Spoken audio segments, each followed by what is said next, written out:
ልጅ ሙስሊም ነውና 6 ዓመት ፍቅረኛ ነበርና ከዛ ያው በሱ ምክንያት አስልሜ ምናምን ይካሰልን ከዛው ተጣልተናን ቆይተናልና እኔ ሻሃዳ አልያዝኩም ምናምን አላ ግን እስላሙን ፈልጋለሁ ስለ እስልምና ግን ማቆ ነገር የለም አንዴ ተቀብዬበት አምኜ መቀጠል ነው የምፈልገው ገብቷላ እስካን ኦርቶዶክስ ነሽ ነው በቃ ሻሃዳ ምናምን ተናላልኩም እንጂ መንገድ ላይ ሲመጣ ሁላ አረፋ ምናምን ሁሉ ጾም ያለው ማለት በቃ በእስልምና አምንበታለሁ ግን ስለ እስልምና ማቆ ነገር የለም በቃ ስለ እስላም ባጭሩ ላስረዳሽ እሺ አዳምጪ እሺ እስላም ብሎ ማለት ቀጥታ ትርጉሙ እንደ ቋንቋ አንድና ብቸኛ ለሆነው አምላክ ታዛዥ መሆን ማለት ነው እርሱም በፍጹም በብቸኝነት ማምለክ በፍጹም ሳናቀራ በርሱ ላይ ይህ የነብያቶች ሁሉ የመጀመሪያው ትእዛዝና አስተምሮ ነው ምናልባት መጽሐፍ ቅዱስ ላይ ተሽ ከሆነ እስራኤል ሁሉ ስማ ጌታ አምላካችን አንድ አምላክ ያሉ ነብያቶች ያስተምሩ ነበር ለዚያ ለአንዱ አምላክ በብቸኝነት መገዛትን ነብያቶች ያስተምሩ ነበር ያ ምን ይባላል ኢስላም ተብሎ ይጠራል ኢስላም አምላክ አላህ Subhanahu Wa Ta'ala በነብያት በኩል ለሰው ዘር ሁሉ የደነገገው ብቸኛው መለኮታዊ ሃይማኖት እንደሆነ ይነግረናል አላህ በቁርአን ላይ ሲናገር ይላል إن الدين عند الله الإسلام ይላል ከኔ ከአምላካችሁ ከአላህ ዘንድ ቀጥተኛው ሃይማኖት እስልምና ብቻ ነው ያለ ይናገራል በሌላ ቦታ ላይ በሱረቱ አልማኢዳ ላይ ወረዲቱ ለኩም الإسلام دينا ሃይማኖት ሁሉ እስልምናን ብቻ ነው የደነገግኩላችሁ የወደድኩላችሁ ያለ ይናገራል አምላካችን አላህ Subhanahu Wa Ta'ala ይሄን እስልምናን ሃይማኖት ለኛ ብቻ ሳይሆን ለቀደሙትም ነብያት ሁሉ ደንግጎላቸው እንደነበር ይነግረናል ይህን ሲናገር በሱራ ሹራ ላይ ምን ይላል شرع لكم من الدين ما وصى به نوحا والذي أوحينا إليك وما وصينا به إبراهيم وموسى وعيسى ይላል እነሆ ይሄን እስልምናን ሃይማኖት ደነገግኩላችሁ ከዚህ በፊትም ኖህን አብርሃምን ሙሴን መሲሁን ወይንም ክርስቶስን አዝዤባቸው የነበረውን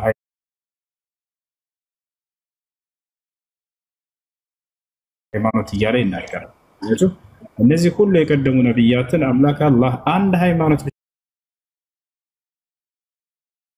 ብቻ ነው የሰጣቸው አምላክ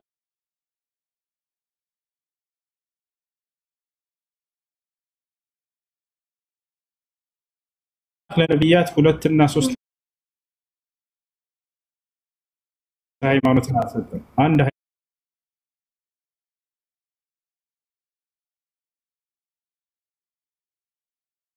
ሃይማኖት ብቻ ነው የደነገገው ያ እነዚህ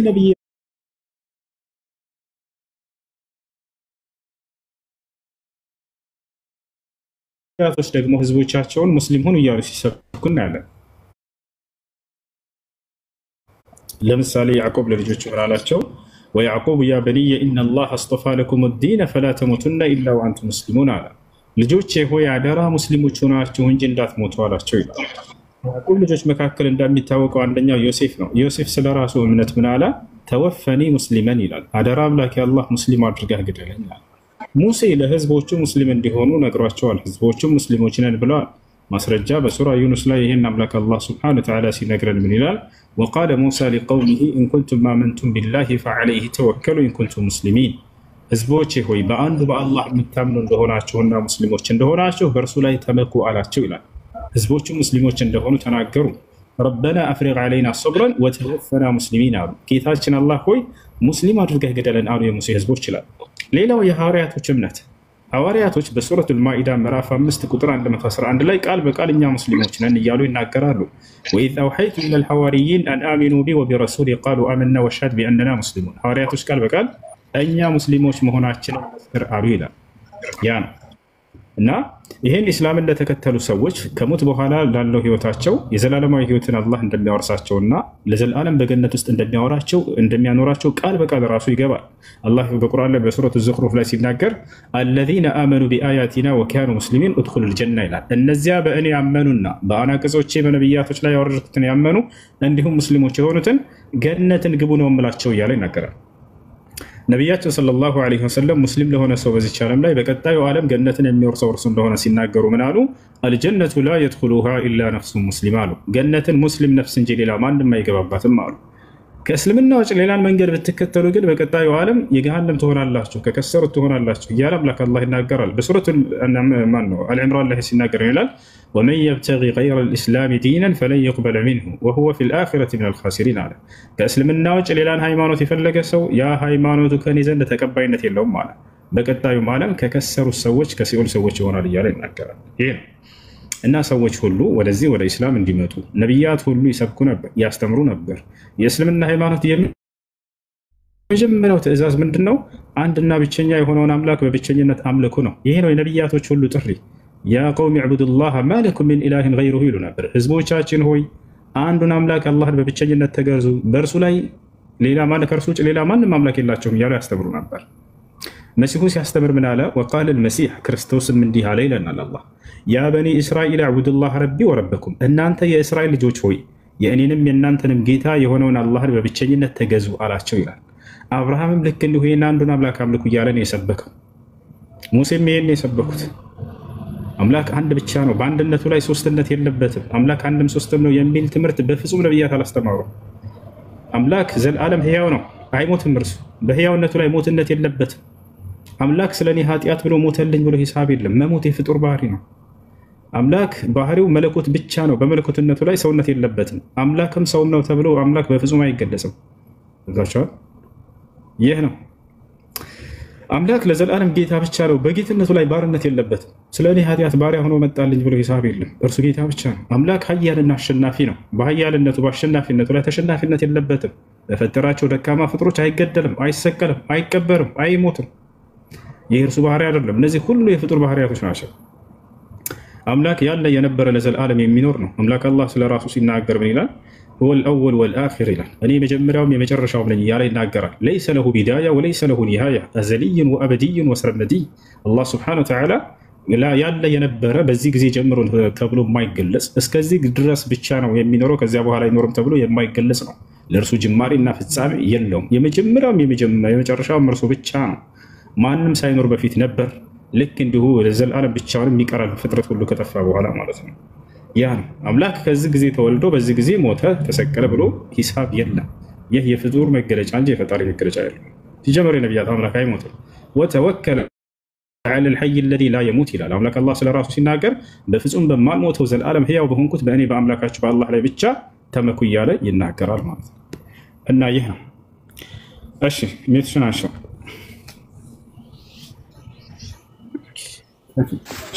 ሰላም አለይኩም።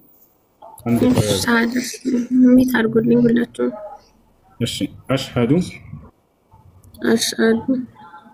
አላ አላህ ኢላሃ ኢለላህ ወአሽሀዱ አነ ሙሐመደን ረሱሉላህ ኢንሻአላህ። ከዚህ በኋላ ኢንሻአላህ አሁን ያልሽው ቃል የሸሃዳ ቃል ወይ የምስክር ቃል ይባላል። የመጀመሪያው እስልምና ሃይማኖት ትእዛዝና መሰረት ነው። ማንኛውም ሰው በነቢያት ዘመን ወደ እስላም ሲገባ ጊዜ ይሄን ቃል እየመሰከረ እያለ ነው። ትርጉሙ ምን ማለት ነው? አሽሀዱ አን ላ ኢላሃ ኢለላህ ማለት እነሆ ከአንዱ አምላክ ከአላህ በስተቀር በእውነት የሚመለክ ሌላ አምላክ የለም ብዬ መሰክራለሁ፣ ሙሐመድም የአላህ መልእክተኛና ነቢይ ናቸው ብዬ መሰክራለሁ ማለት ነው። በመሲሁ ዘመን በዒሳ ዘመን ሰዎች ወደ ኢስላም ሲገቡ ጊዜ አሽሀዱ አን ላ ኢላሃ ኢለላህ ወአነ ዒሳ ረሱሉላህ እያሉ ነበር የሚገቡት። ይህን ሱረቱል ማኢዳ ላይ አላህ ነግሮናል። እሺ ስለ ሶላት አስተጋገድ ምናምን ታውቂያለሽ አይደለ? ቆየሁኝ ጠፍቶኛል፣ ግን ማለት ዩቲዩብ ምናምን አገኛለሁ። ጓደኞች ምናምን በአቅራቢያሽ ታገኛለሽ? ሙስሊም ጓደኞች? አይ እኔ ሳውዲ ነኝ ያለሁት። ሙስሊም ጓደኞች የማታገኝ ከሆንሽ እስኪ ኮሜንት ላይ የምታውቁ ልጆች ማን ነው የምታስተምሯ ልጆች እስኪ አንድ ቁጥር ጻፉ። ዚክራ ወይም ፋኪያ አድሚኖች ካላችሁ አገኟትና ከነዛራ ጋር አገናኛት። እሺ ኮሜንት ላይ ይጽፉልሻል። አንድ ቁጥር ጻፊላት አድሚኖች ካላችሁ።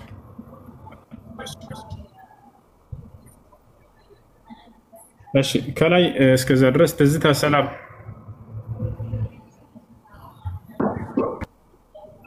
ትዝታ ይሰማሻል? ሰላም እንዴት ነሽ? ደህና ነሽ? እግዚአብሔር ይመስገን። እንዴት ነህ? ሲክማን የኔ ጻፍልኛው እሺ እሺ ይጣጣላል ሂካ ይው ከላይ ዚክራ ምትላለች ከላይ ዚክራ ምትላለች አግኛ ፎሎ አድርጋትና ወሳውራ ተስተውሻለች ፎሎ አድርጋታለሁኝ ጽፍላታለሁ እሺ ትዝታ ጥያቄ ካለሽ እሺ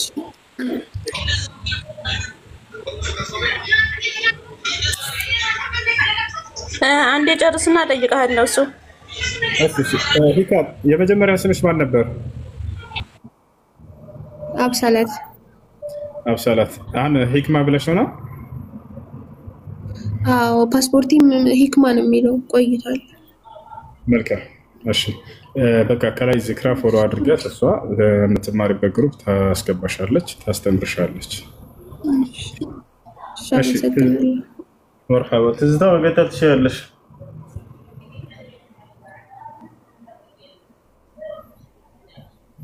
اشتياق يلا شو كتب السلام عليكم عليكم السلام ورحمة الله وبركاته وش ندينا والله الحمد لله قولوا سلام والله الحمد لله ብራዘር ማሊያ ገዝቶ ነበር ሁሱ እና ማሊያው ላይ ምልክት አለበት የቢራ ምናምን ምልክት ማለት ነው እና አይቻልም ምናምን ነገር አልኩት እና እየሰማህ ነው የምትለው ነገር ካለ ማሊያውን ሰው ምን ያድርገው የግራ ምልክት ማለት ልጅ የቢራ ምልክት ሀበሻ ቢራ አለ እና የቢራው ምልክት አርማ ማሊያው ላይ አለበት እና ማስታወቂያ ፕሮሞት አይሆንበትም ማሊያውን ለብሱታው ቢንቀሳቀስ አይቻልም አይቻልም የቢራ ማስታወቂያ የቢራ እንትን ካለው ያን አይልበስ እና ምን ያድርገው መሸጥስ ይችላል لا አይሆንም ያን ሌሎች እንዲለብሱት ማስተላለፍ ራሱ ተገቢ አይደለም ስለዚህ ማስወገድ ነው ያለበት ማለት ነው ያንን እንትኑን አስወግዶት ልብሱን ቢለብሰው ይችላል የማስታወቂያውን አርማዋን እና ሌላ ጥያቄ ደግሞ እሱና ሰላት እየሰገድን እያለ መስጂድ ውስጥ ይቃም ቢልብን እንዴት ነው አቋርጠን መሄድ የምንችለው እንደ ሰላተል ጀናዛ እንደምንሰግደው ወደ ግራ ወደ ቀኝ ባለንበት አሰላምተን ነው ወይስ ቀጥታ ሰላቱን ማቋረጥ እንችላለን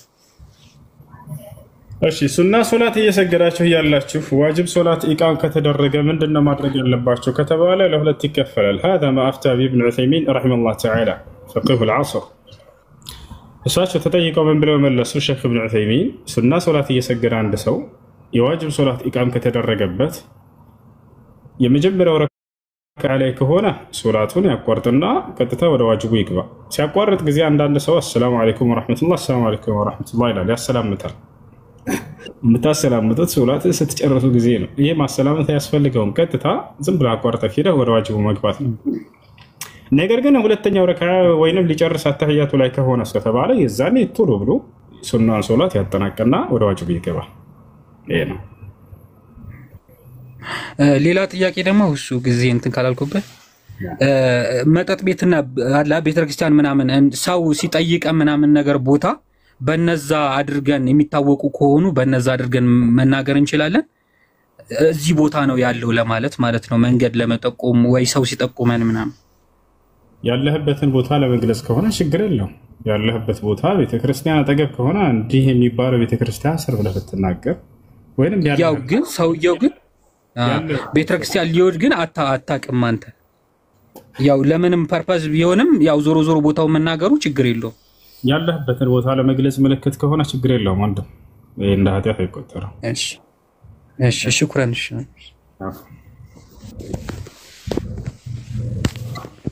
السلام عليكم ورحمة الله وبركاته. عليكم السلام ورحمة الله وبركاته. እሱ ሶስት ጥያቄዎች አሉኝ አንደኛው ጥያቄ በሱረት الرحمن ላይ አላህ Subhanahu Wa Ta'ala الرحمن علم القرآن خلق الإنسان ይላል እነዚህ ላይ ጥያቄ ፈጠረብኝ እኔ የሰው ልጅ ከመፍጠሩ በፊት ለማን ነበር ቁርአን ሲያስተምረና የነበረው ይቅርታ ጥያቄ ቅደም ተከተል እያስቀመጠ አይደለም እሱ ጋር አላህ Subhanahu Wa Ta'ala من بلو جمرال الرحمن هذه صفة من صفاته سبحانه وتعالى التي يرحم بها جميع الخلائق بدون استثناء. وأما الرحيم فهي صفة خاصة للمؤمنين، ولذلك قال سبحانه وتعالى وكان بالمؤمنين رحيما. فالله سبحانه وتعالى متصف بصفتين وهما صفة الرحمن والرحيم. الرحمن مالت أزاني هنا أملاك مالتنا يا الله سبحانه وتعالى بحريونا رسول فترته كل يعزنا هي بحريو الرحمن የሚለው ለሁሉም ፍጥረት የሚያዝንበት የሆነ ባህሪው ነው። ለአማኙም ሁሉም አማኝ ከሃዲ ሁሉ እንዳለ ለሱ ዝለት ውስጥ ነው ያለው። አላህ አዛኝ ባይሆን ኑሮ አንዲት ከሃዲ ምድር ላይ አይኖርም ነበር። ገብታችኋል አይደል? ስለዚህ ይህ الرحمن የሚለው እዝነቱ ለፍጥረታት ሁሉ የሚያዝንበት ነው። እንስሳቶች ሳይቀሩ ሁሉ የሚጠቃለልበት ነው። الرحيم የሚለው ደግሞ ለአማኞች ብቻ የሚያዝንበት ነው። አላህ Subhanahu Wa Ta'ala الرحيم የሚለውን ሲገልጽ ከአማኞች ብቻ ጋር ያቆራኘዋል። በሱረቱል አሕዛብ ላይ ምን ይላል? ወካነ ቢልሙእሚኒነ ረሒማ ይላል። ቀጥሎ ምን አለ? الرحمن علم القرآن ቁርአንን ያስተማረ እያለ ይናገራል። ይፋቻል አይደል? ቁርአንን ያስተማረ ቁርአን በነብዩ ሰለላሁ ዐለይሂ ወሰለም ላይ የተወረደ ቃል ነው። ያለፉትን መጽሐፍቶችም ቁርአን ተብለው ይጠራሉ። ቁርአን ቀረአ ወይንም ማነበበ ከሚለው ስራው ቃል የመጣ ነው። ስለዚህ ማንኛውም ከአምላክ ዘንድ የተወረደው መለኮታዊ ቃል ቁርአን ተብሎ ቢጠራ ችግር የለው። ምክንያቱም የሚነበቡ መነባንብ ናቸውና በነቢያቶች ላይ የተወረዱ።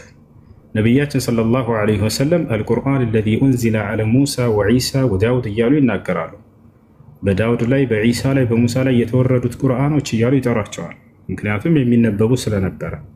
ስለዚህ ለነቢያት ሁሉ የተወረደው ያንን ያስተማረ እንደሆነ አላህ Subhanahu Wa Ta'ala ራሱ ያወረዳቸው እንደሆነ ይናገራቸዋል። علم القرآن خلق الإنسان ሰውንም የፈጠረ የሆነ አምላክ እያለ ይናገራል። አላህ Subhanahu Wa Ta'ala እዚህ ቦታ ላይ ባህሪውን ጀመረ الرحمن ብሎ ስለ ባህሪው ነገረን። ከዚያ በኋላ ለነቢያት ሁሉ ዕውቀትን የቸረና የሰጠ አምላክ እንደሆነ ነገረ። ስለ ጸጋ ነው የሚናገረው። ከዚያ በኋላ እንደገና ደግሞ خلق الإنسان ሰውን የፈጠረው እርሱ እንደሆነ ነገረ። علمه البيان መግለጽንም አስተማረው። የሰው ልጅ ከሌላው ፍጥረት ለየት ያለ ገላጭ ነው። ነገራቶችን መግለጽ ይችላል። ሌሎች እንስሳቶች የራሳቸው መግባቢያ ቢኖራቸውም እንደ ሰው ልጅ ግን ቆሞ መግለጽ የሚችል ፍጡር የለም። علمه البيان الشمس والقمر بحسبان እያለ ስለ ፍጥረታቱ ሁሉ ይናገራል። ስለ ጸጋው ከተናገረ በኋላ ጸጋዎችን ከገለጸ በኋላ አላህ Subhanahu Wa Ta'ala ተመልከቱ። የጸጋ ሁሉ ትልቁ ጸጋ ምንድነው? ያሰላም ቁርአን። ለዚህ ነው ከጸጋው ሁሉ መጀመሪያ ቁርአንን ያስቀደመው። الرحمن ካለ በኋላ ባህሪውን ተናግሮ علم القرآن يا سلام وأعظم نعم امتن الله به على العباد من لدن آدم إلى قيام الساعة وإنزاله للقرآن العظيم على البشرية وإرساله نبيا ورسولا للنبي صلى الله عليه وسلم كما قال ذلك الشيخ الإسلام تيمية رحمه الله تعالى. الله سبحانه وتعالى آدم كفتر جمره اسك عالم في السامع درس بس هو لجوج لاي يوالو تلك مسقابا نرسل القرآن المورد عندهم نبي صلى الله عليه وسلم لسأوزر ملائكتين يدرقوا ملاكه كلهم نبيات سقاناتشو كالله زند يرساتشو رقموا لآلامات سلوهون يرساتشو يولتع. ولذلك قال سبحانه وتعالى وما أرسلناك إلا رحمة للعالمين. الآلامات كل زنتها الرقين راكو يا رجل ساتشو. ومما زادني شرفا وتيها كدت بأخمصي أطأ الثريا دخولي تحت قولك يا عبادي وأن صيرت أحمد لي نبيا. نبيات صلى الله عليه وسلم يرساتشو تولد من تلك صقار. النبي صلى الله عليه وسلم حديث لا يبناره أنا حظكم من الأنبياء وأنتم حظي من الأمم كنبيات وتشلوا يا إن أنت درشان يني الدلات شهني كتولد وتشلوا رقموا يا إني الدلوت شيناتشو إن أنت يالو يدستوا بالنبر لأن هذه الأمة خير الأمم التي زكاها الله سبحانه وتعالى حيث قال كنتم خير أمة أخرجت للناس تأمرون بالمعروف وتنهون عن المنكر. እንዳጠቃላይ አላህ እዚህ ቦታ ላይ ቀደም ተከተል እየገለጸ ሳይሆን እህት ጸጋዎችን እየቆጠረ ነው በፍጥረታቶች ላይ ያዋላቸው። ገብቶሻል አይደል?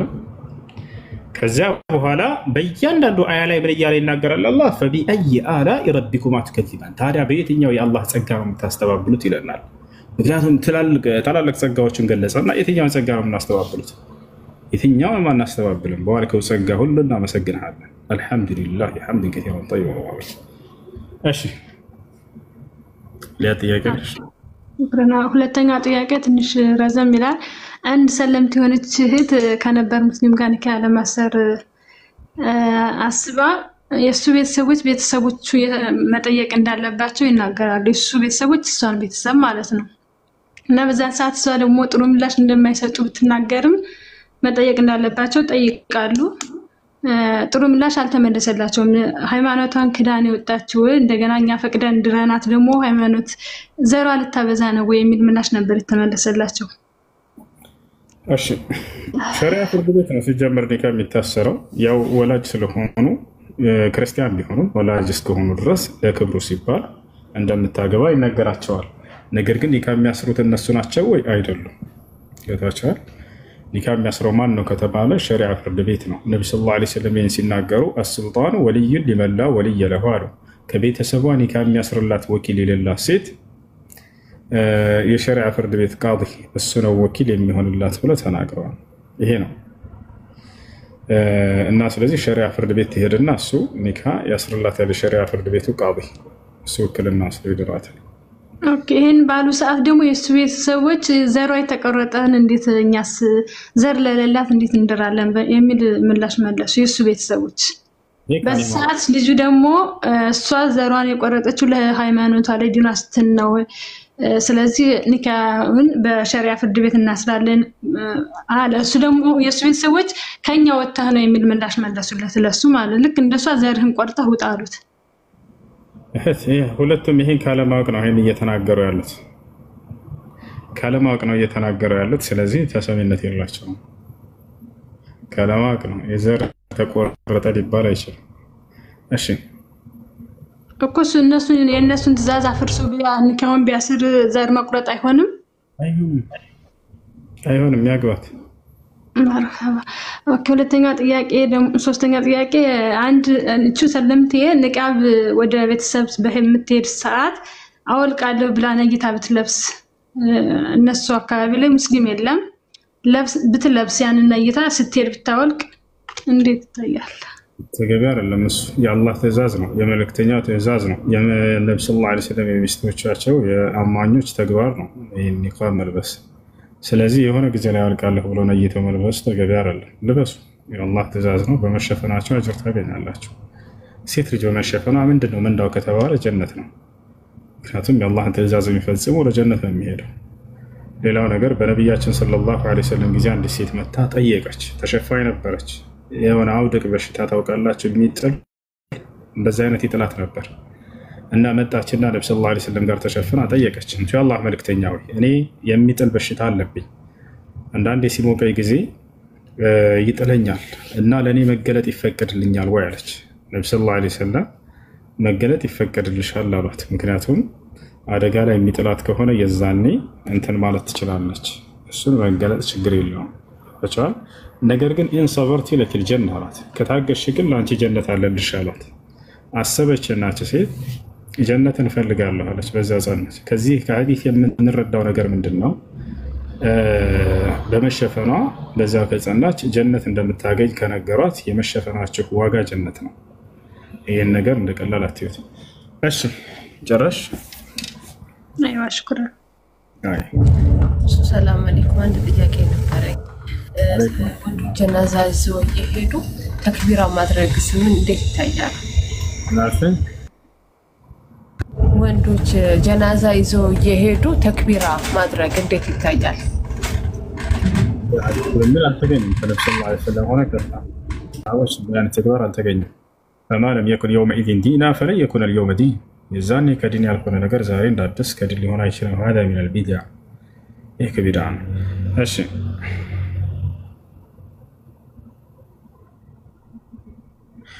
እሺ ትዝታ ጥያቄ አለሽ? አሎ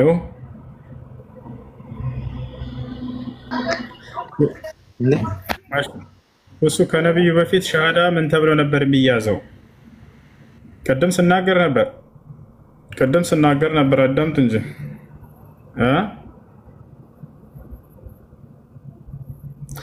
እሺ ቅድም ስናገር ነበር። እንዳጠቃላይ በየዘመናቱ የአምላክን የአላህ ሱብሓነሁ ወተዓላ አንድነት ይመሰክሩና ከዚያ በዘመኑ የተላከውን ነብይ እንደ ነብይ ይመሰክራሉ። አላህ በቁርአን ላይ ሲናገር ይሄን ፈአሚኑ ቢላሂ ወሩሱሊሂ ይላል። በእኔ በአምላካችሁ በአላህ እመኑ፣ አንደኛው ይሄ ነው። ወሩሱሊሂ በመልእክተኞቼም እመኑ አለ። ያችሁ ያ ነው እና ስለዚህ ነቢዩላህ ዒሳን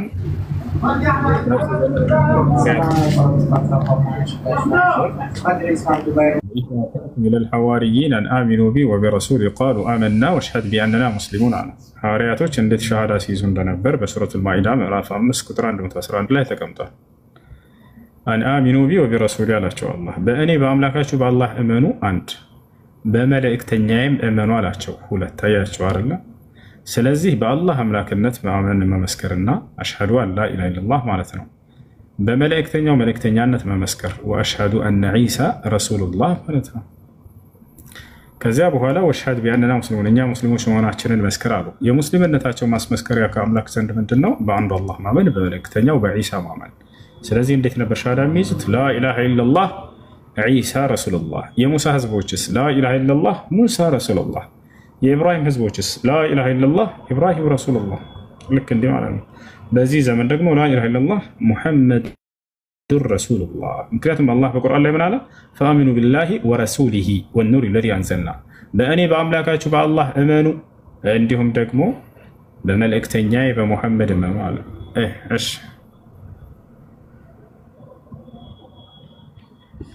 አሰላሙ አለይኩም። ወአለይኩም ሰላም ወረሕመቱላሂ ወበረካቱ።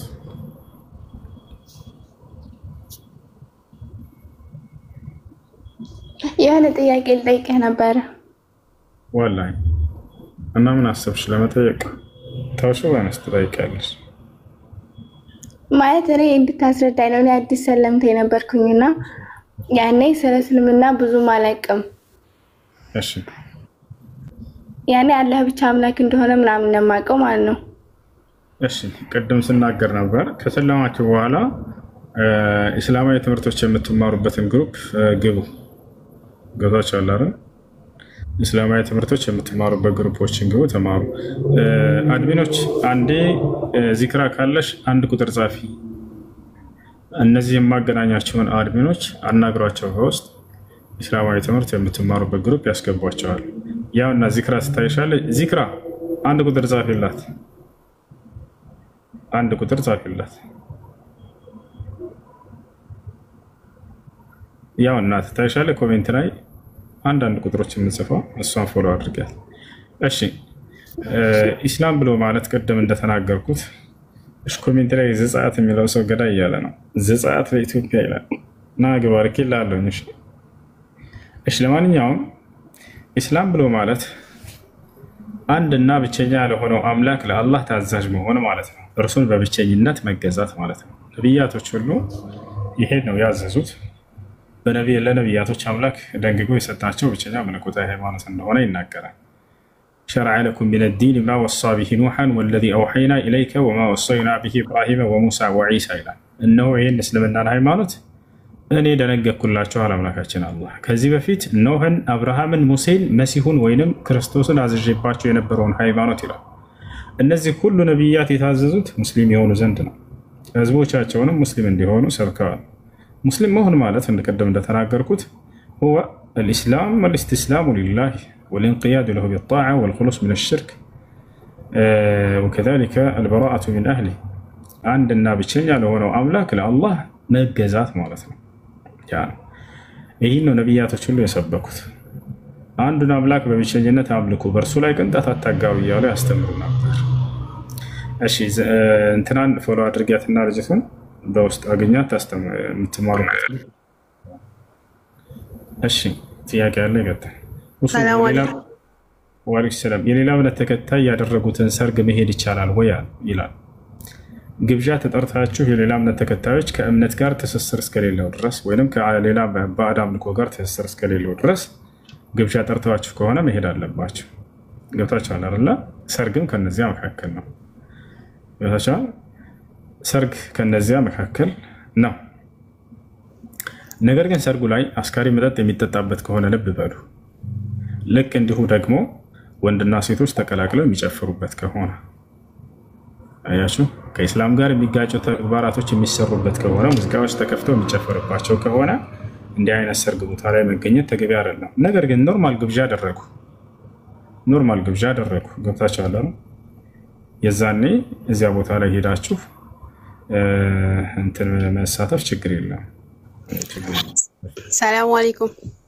ወአለይኩም ሰላም ወራህመቱላሂ ወበረካቱ። አንድ ጥያቄ ነበረኝ እሱ። እሺ ጥያቄሽ ምንድነው? ጥያቄ የሆነ ሰዎች ነበሩ ባልና ሚስት ክርስቲያን ነበሩ በፊት ግን አሁን ሰልመዋል። እውነት ነው። እሺ እና ኒካው በዛው ይቀጥላል ወላ ማደስ አለባቸው? እሺ ወይኔ ጥያቄ አሁን ሰልመዋል። እሺ መጀመሪያ ምንድነው? ጥያቄ ምንድነው?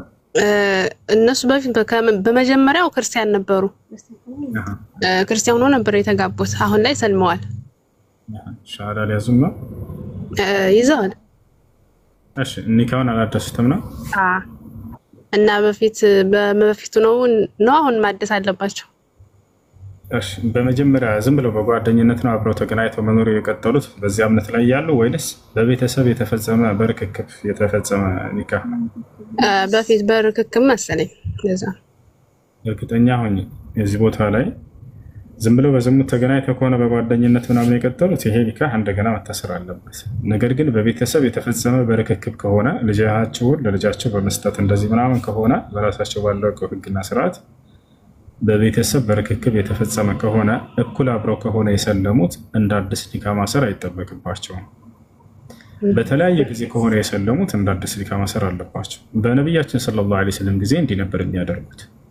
በነቢያችን ሰለላሁ ዐለይሂ ወሰለም ጊዜ ባልና ሚስት አብረው እኩል ከሰለሙ የዛኔ በቤተሰብ የተፈጸመ በርክክብ የተፈጸመ ኒካ ከሆነ ቀድሞ እንደ አዲስ ኒካ ሰሩ አይሏቸውም ነበር። ለምሳሌ አቡ ሱፊያን እና ህንድ ብንት ዑትባ አብረው ሰለሙ።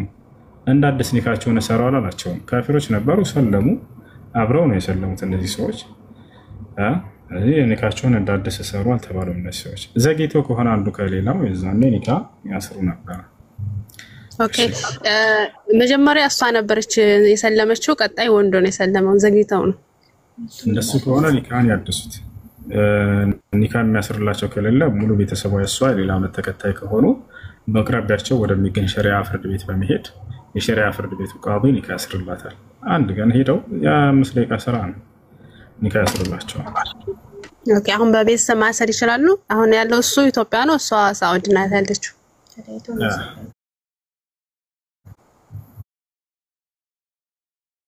ችግር የለውም።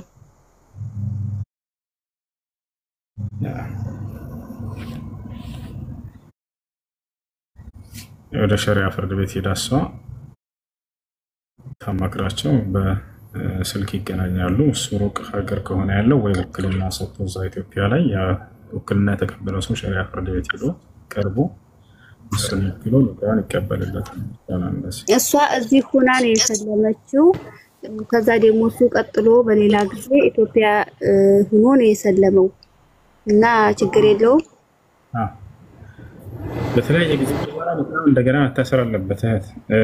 እሷ ከሙስሊም ቤተሰብ ካላት ከአባት ከወንድም ከአያት ከአጎት ምናምን እሱ ያስርላታል። ከሌለ ሸሪዓ ፍርድ ቤት ትሄዳለች። ወይንም መሄድ ካልቻለች ውጭ ከሆነ ያለችው ለምታውቀው ለአንድ ሰው ውክልና ትሰጠውና ያ ሰው ሸሪዓ ፍርድ ቤት ሄዶ ከዚያ ባሏ ጋር እዛ አብረው ተያይዘው ሄድና የሁለት ምስክሮችን ይዘው አብረው ኒካውን ያስራሉ እዛ ሸሪዓ ፍርድ ቤት። በቃ እናመሰግናለን። እሺ ጀዛከላሁ ኸይር።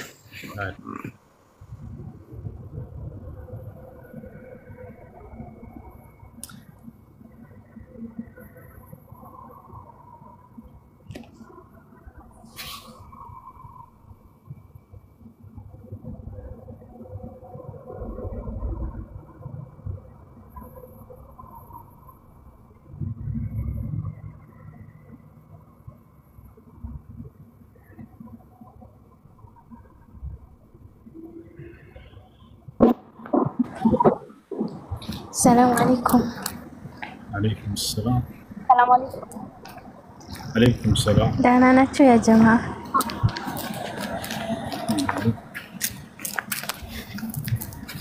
ሁሱን ጥያቄ ያለኝ ልጠይቅህ ነው። ይሰማል? እሺ እኔ ህፃን ቢያንስ የ10 ዓመት እያለሁ ነው ቤተሰቦች እስልምናን የተቀበሉትና ማለት ነው። ከዛ እኔ ግን ሻሃዳ አልወሰድኩም። አሁን ላይ የኔ አንዳንዶቹ በሰዓቱ የሆነ ስል ግዴታ እኮ ወላጅ ያኔ ቢሰልምም ግዴታ ልጆች ደግሞ ሻሃዳ መያዝ አለባቸው ብለው ከዛ በኋላ አንቺ በእስላም ላይ ጸንተሻል፣ ትሰግጃለሽ አይደል? ሶላትሽን? አዎ ሰግዳለሁ። በቃ በየሶላቱ ላይ የሻሃዳ ቃል እየደጋገምሽ እያልሽ ነው ትዕያለሽ። وأشهد أن محمدا عبده ورسوله أمن شدة استوانا الرسين قال إن شاء الله شو شهادة نصرة اوكي ችግር የለውም ማለት ነው። ማለት እንደዛ ከሆነ እኮ ሙሉ ያኔ ወንድሞች እንዳለ ግዴታ መውሰድ ያለባቸው ብዬ ነው ማስበው። ገብቷል? በሰዓቱ የወሰዱት እናትና አባቴ ብቻ ናቸው። ችግር የለውም። እንቃል በተደጋጋሚ በሶላታቸው ላይ ያላችሁ ስለሆነ እሱን ይሻላል። ለቤን ለዛክሙላህ በራስሽ ማያዝ ትችላለሽ። እስከ ወቅቱ ድረስ አሽሀዱ አን ላ ኢላሀ ኢለላህ ወአሽሀዱ አነ ሙሐመደን ረሱሉላህ ማለት ነው። መርሐባ ጀዛከላህ ኸይር።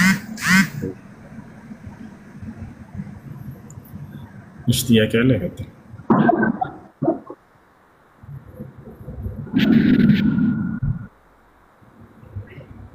እሱ እኔ ልጠይቅ አንድ ነገር። እሺ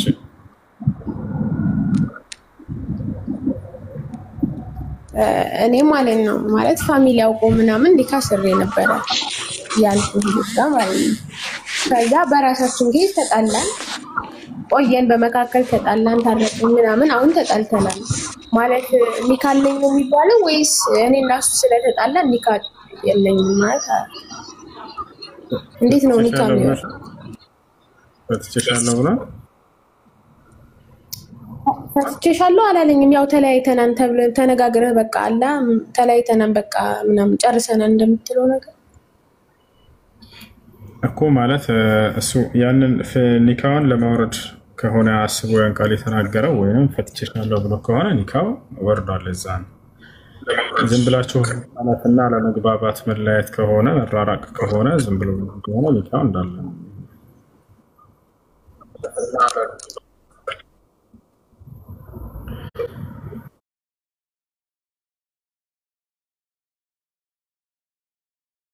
እሺ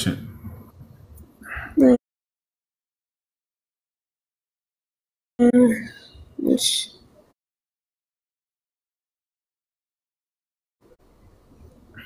አንቺ መቀጠል አትፈልጊም ከሱ ጋር?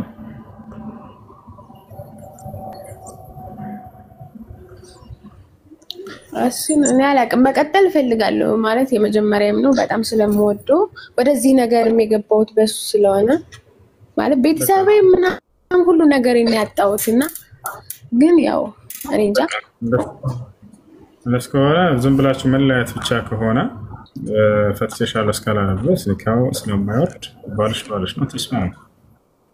ተስማሙ። በመካከላቸው ያለው ቅሬታ ይቅርታ ተባባሉና ህይወታችሁን ቀጥሉ። እሺ ያጋለ እሺ ከላይ ተቀላችሁ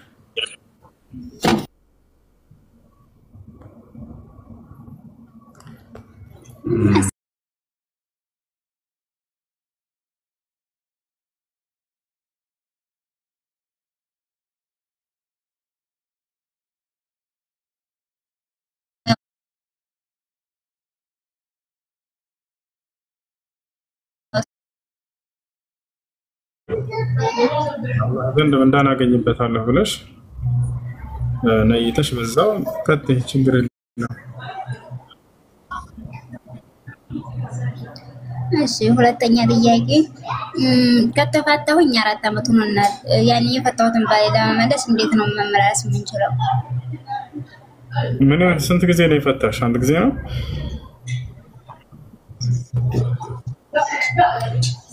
አዎ አንድ ጊዜ ነው የተፋታነው። አገሬው በሽማግሌ ስለሆነ የተፋታነው ግን ያውቃል አንድ ጊዜ የሚፈታ ማለት ነው። እሺ ከዛ በኋላ አላገባችም አይደል? ከዛ በኋላ እኔም አላገባሁም እሱም አላገባም፣ ግን 4 ዓመት ሆኖናል። እሺ ከ4 ዓመት በኋላ ከሆነ ከ3 ኃይል በኋላ ከሆነ ሲጀመር እንደ አዲስ ኒካ በማሰር ነው ኒካው የሚመለስ። እንደገና ኒካ ማሰር የምትመለስ እንደ አዲስ ኒካ በማሰር ነው የምትመላለሱት።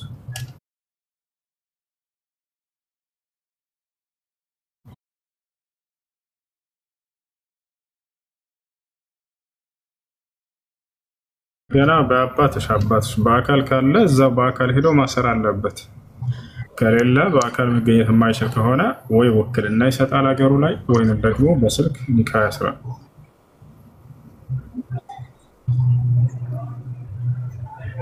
እሺ ጀዛከላሁ ኸይር።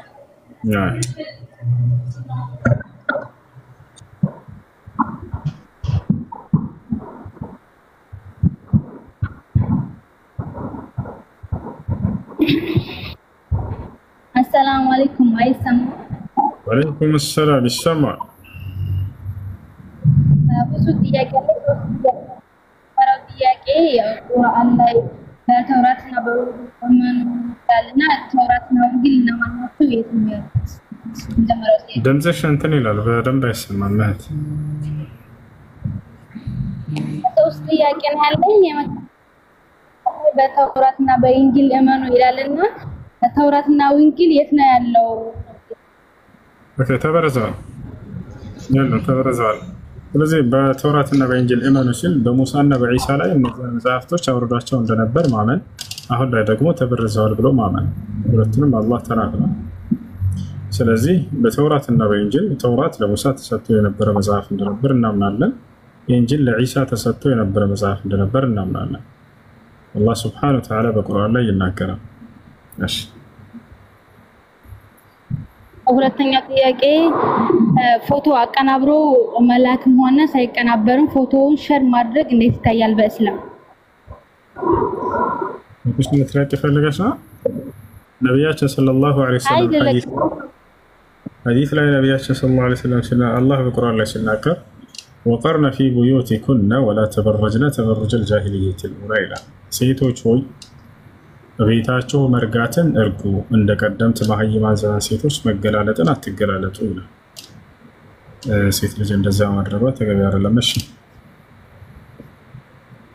ሶስተኛ ጥያቄ ደግሞ ሰለምቴ ቤተሰብ አለኝና ግማሾቹ አብዛኛ ነገሮች ይሄ ነገር ሐራም ነው ሲሉ ዜናና ሌላም ነገሮች ሐራም ነው ይሄ ነገር ታውስ ስንላቸው አይ ችግር የለውም አታካብዱና ይላሉና አታካብዱ የሚለው ሰው አታካብዱ ባለበት ማለት ወደ ክፍል ይወስደዋል። ለምሳሌ ዜና ሐራም ነው ለምን ዜና ትሰራለህ ቢባል አንድ ሰው አይ ችግር የለውም አታካብዱ ካለ ወደ ክፍል ላይ ይወስደዋል።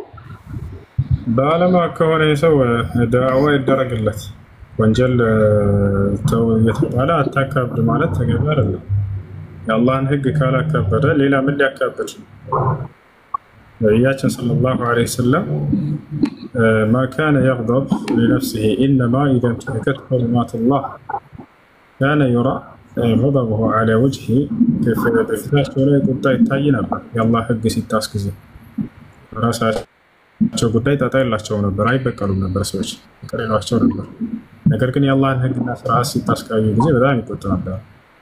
የአላህን ህግ ሲጣስ እያየ ያላካበደ ሰው በምን እንደሚያካብድ አላህ አለ። እሺ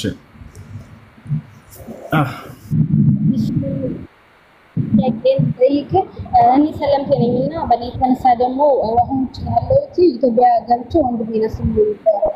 ከዛ ቤተሰቦቻችን ሁለታችንም ስላልተቀበሉን ከቤት ስላስወጡ እኔም ወደዚህ መጣሁ። ወንድሜን ደግሞ የቁርአን ህዝብ ነበርና አወሳው እዛ አስገብቼ መጣሁ እና እናቴ ሁለታችንም ጠፍተን የወጣነው ቤተሰብ እናትም አባትም እየተጨነቀ ነው።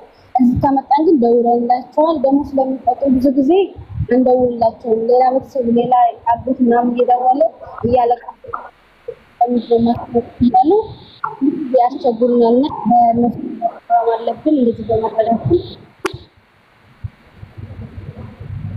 ኦኬ በቤተሰቦቻችን ይሄን በማዘናቸው እንጠይቅበታለን ወይ ነው?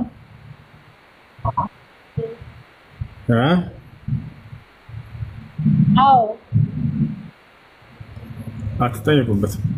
አትጠየቁበትም። እናንተ በመስለማችሁ ምክንያት እነዚህ ሰዎች ተቀይመው ከሆነ እናንተ አትጠየቁበትም። ከአላህ ዘንድ ትልቅ ምንዳ አለሽ። አንቺ ልጅ በጣም ጎበዝ ልጅ ወደ እስላም ከመጣች በኋላ እህታችን ወንድሟን ዳዕዋ አድርጋለት ወደ እስላም እንዲመጣ አደረገች። ከዛ ከቤተሰብ ሲያገኟቸው ጊዜ ይመለሳሉ ብለው እሷ ወደ ስደት መጣች። ወንድሟንም ወደ ሂፍዝ ማዕከል እንዲገባ አደረገች። ያሰላም አንዳንዴ ሰለምቴ ልጆች ልክ በነብዩ ሰለላሁ ዐለይሂ ወሰለም ዘመን የነበሩ የሰሃቦችን ጥንካሬ ነው የሚያሳዩት። የሰሃቦችን ጥንካሬ ያሳያሉ። በነብዩ ሰለላሁ ዐለይሂ ወሰለም ዘመን የነበሩ አማኝ ሴቶች በጣም ጀግኖች ነበሩ። በእምነታቸው ከቤተሰብ እየተገለሉ ምን እያሉ በጣም ስለ አንድ ሰሃባ ታሪክ ሁላችሁም ታውቃላችሁ። ልክ የዛ ሰሃባ ታሪክ ማለት ነው የዚች ልጅና የወንድሟ ታሪክ። በነቢያችን ሰለላሁ ዐለይሂ ወሰለም ዙልቢጃደይን የሚባል ሰው ነበር በእርሳቸው ዘመን። ይሄ የአንድ ሰሃባ ነው። በጣም ሀብታም ነበር። ወጣት ልጅ ነው። አባቱ ሞቶበታል። ከአጎቱ ጋር ነበር ያለው። ከአጎቱ ጋር ሆኖ በጣም በርካታ ገንዘብን አካብቷል። ነጋዴ ሆኖ ማለት ነው። ከዚያ በኋላ ይህ ሰው የነቢዩ ሰለላሁ ዐለይሂ ወሰለምን አስተምህሮ ሰማ። ወዲያውም ለአጎቱ መጣና ነገረው። አጎቴ እኔ እስላምን መቀበል እፈልጋለሁኝ አለው። ከዚያ አጎቱ ምን አለው? እስላምን ልትቀበል አትችልም ከኔ ጋር ሁነሃል። ካልሆነ ያለህን ንብረት ሁሉ ከኔ ጋር ሁነህ ስለሆነ ያፈራኸው እሱን እቀማሃለሁኝ። አንዲት ይዘህ አትሄድም፣ ባዶ እጅህን ትወጣለህ አለው። ከዚያ ይህ ልጅ ምን አለ?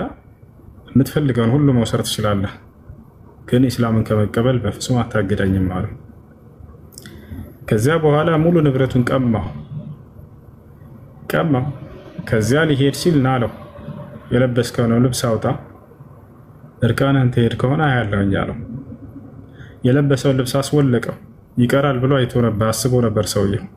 ነገር ግን ይሄ ወጣት ልጅ ይሄ እንኳን አላገደውም ነበር። ቤት ውስጥ የሚገኙ 2 ጆንያዎች ኬሻዎችን አነሳቸውና ቀደዳቸው።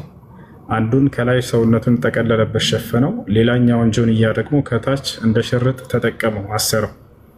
ቀጥታ ሄደ ወደ ነቢዩ ሰለላሁ ዐለይሂ ወሰለም ጋር ቀጥታ ሄደ። ነብዩ ሰለላሁ ዐለይሂ ወሰለም ቁጭ ብለው ሰሃቦችን እያስተማሩ ትውልድን እያስተማሩ እያለ ወደ እርሳቸው ሲመጣ አዩት፣ ደነገጡ። ጆንያ የለበሰ የመጀመሪያው ሰው ምን ሆነ ነው ሲሉት ነብዩ ሰለላሁ ዐለይሂ ወሰለም ነገራቸው። የእርስዎን አስተምሮ ሰማሁኝ፣ በጣም ተማረኩኝ፣ እስላምን ለመቀበል ውስጥ የፈለገች። ከዚያም ላጎቴ ከእርሱ ጋር ነበር የምኖረው፣ ባለጸጋ ነበርኩኝ ከእርሱ ጋር እየሰራሁም እና እስላምን ልቀበል ነው ስለው ያለኝን ንብረት ሁሉ እቀማሃለሁኝ ብሎ ዛተብኝ። ብትቀማኝም ከእስላም ልታገደኝ አትችልም አልኩት። ንብረቴን ሁሉ ቀማኝ፣ ልብሴንም ሁሉ አውልቅ ሲለኝ ጊዜ አወለቅኩለት። እነዚህንም 2 ጆንያዎች ለብሼ ወደ እርሱ አላህና መልእክተኛውን ፈልጌ መጥቻለሁኝ አላቸው። ይህን ሲላቸው ጊዜ ነብዩ ሰለላሁ ዐለይሂ ወሰለም ራሳቸውን መቆጣጠር አልቻሉም፣ አለቀሱ። በካ ረሱሉላህ ሰለላሁ ዐለይሂ ወሰለም በጣም አለቀሱ። ካለቀሱ በኋላ ምን አሉት? ተረክተ ማለከ ሊላሂ ወሊረሱሊሂ ያ ዙልቢጃደይን አሉት።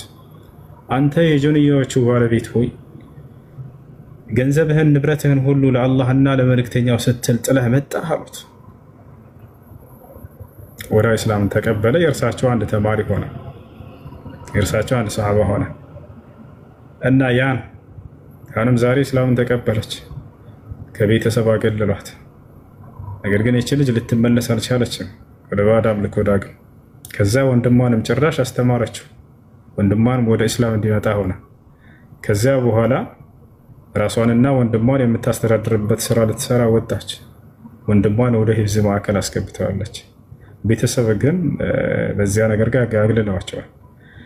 አላህ በቁርአን ላይ ይናገራል። የሚገርመው ይሄን ነገር እንደሚሆን ማለት ነው። ቁርአን ተአምራዊ መጽሐፍ ነው፣ የአምላክ መጽሐፍ ነው እንዲል የሚያሰኘው በውስጡ የተነገሩ ነገራቶች በገሃድ ይታያሉ። በውስጡ የተነገሩ ነገራቶች በገሃድ ይታያሉ። ስለዚህ ተናግሯል። ምን አለ በሱራ አሊ ኢምራን ላይ መሰላችሁ? ለቱብለውነ ፊ አምዋሊኩም ወአንፉሲኩም ወለተስመዑነ ሚነ ለዚነ ኡቱል ኪታበ ሚን ቀብሊኩም ወሚነ ለዚነ አሽረኩ አዘን ከሲራ ወኢን ተስቢሩ ወተተቁ ፈኢነ ዛሊከ ሚን ዐዝሚል ኡሙር አለ። ለቱብለውን አለ ትፈተናላችሁ አለ። ልክ እንደተፈተኑት እነዚህ ልጆች ፊ አምዋሊኩም ወአንፉሲኩም በገንዘባችሁም ላይ ሊሆን ይችላል፣ በነፍሳችሁም ላይ ሊሆን ይችላል። በማመናችሁ ምክንያት ማለት ነው። ወለተስመዑነ ሚነ الذين اوتوا الكتاب ከነዚያ ከአይሁድና ከክርስቲያኖችም ተሰማላችሁ ከቤተሰብ ከጓደኛ ከአብሮ ከሚኖራችሁ ሰው ሊሆን ይችላል። አዘን ከሲራ ብዙ እናንተን የሚሰብሩ ቃላቶችን አዛ የሚያደርጉ ቃላቶችን ተሰማላችሁ አለ። ገብቷችኋል?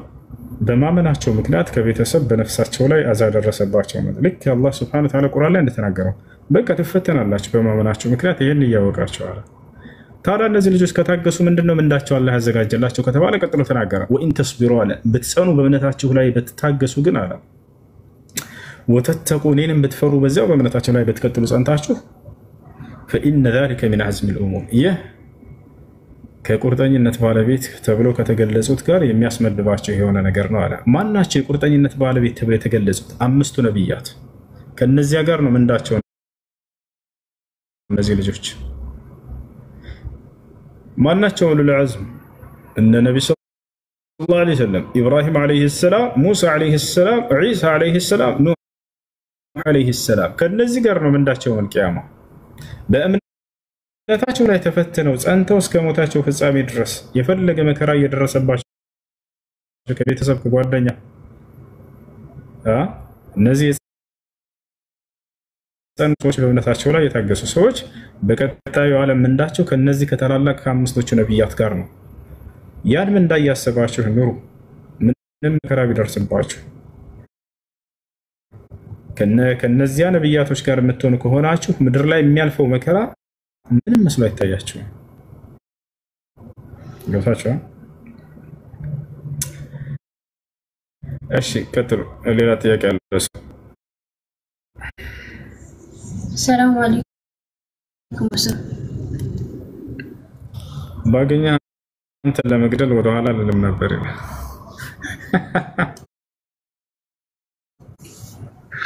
በህይወት ካለውኝ አስተምራለሁኝ ወደህ ሳይሆን በግድ ከገደልከኝም ሸሂድ ሆናለሁ አላህ ፍቃድ። ሁለቱም ስኬታማነት ሊያጎናጽፈኛል። ሰላም አለይኩም ወሰለም። ወአለይኩም ሰላም ወራህመቱላሂ ወበረካቱ። እንዴት ነህ? ሰላም ነው? አልሐምዱሊላህ። ጥያቄ ነበረኝ በወላጅ ሐቅ ዙሪያ ማለት ነው። ሰለምቴ ነኝ እኔ።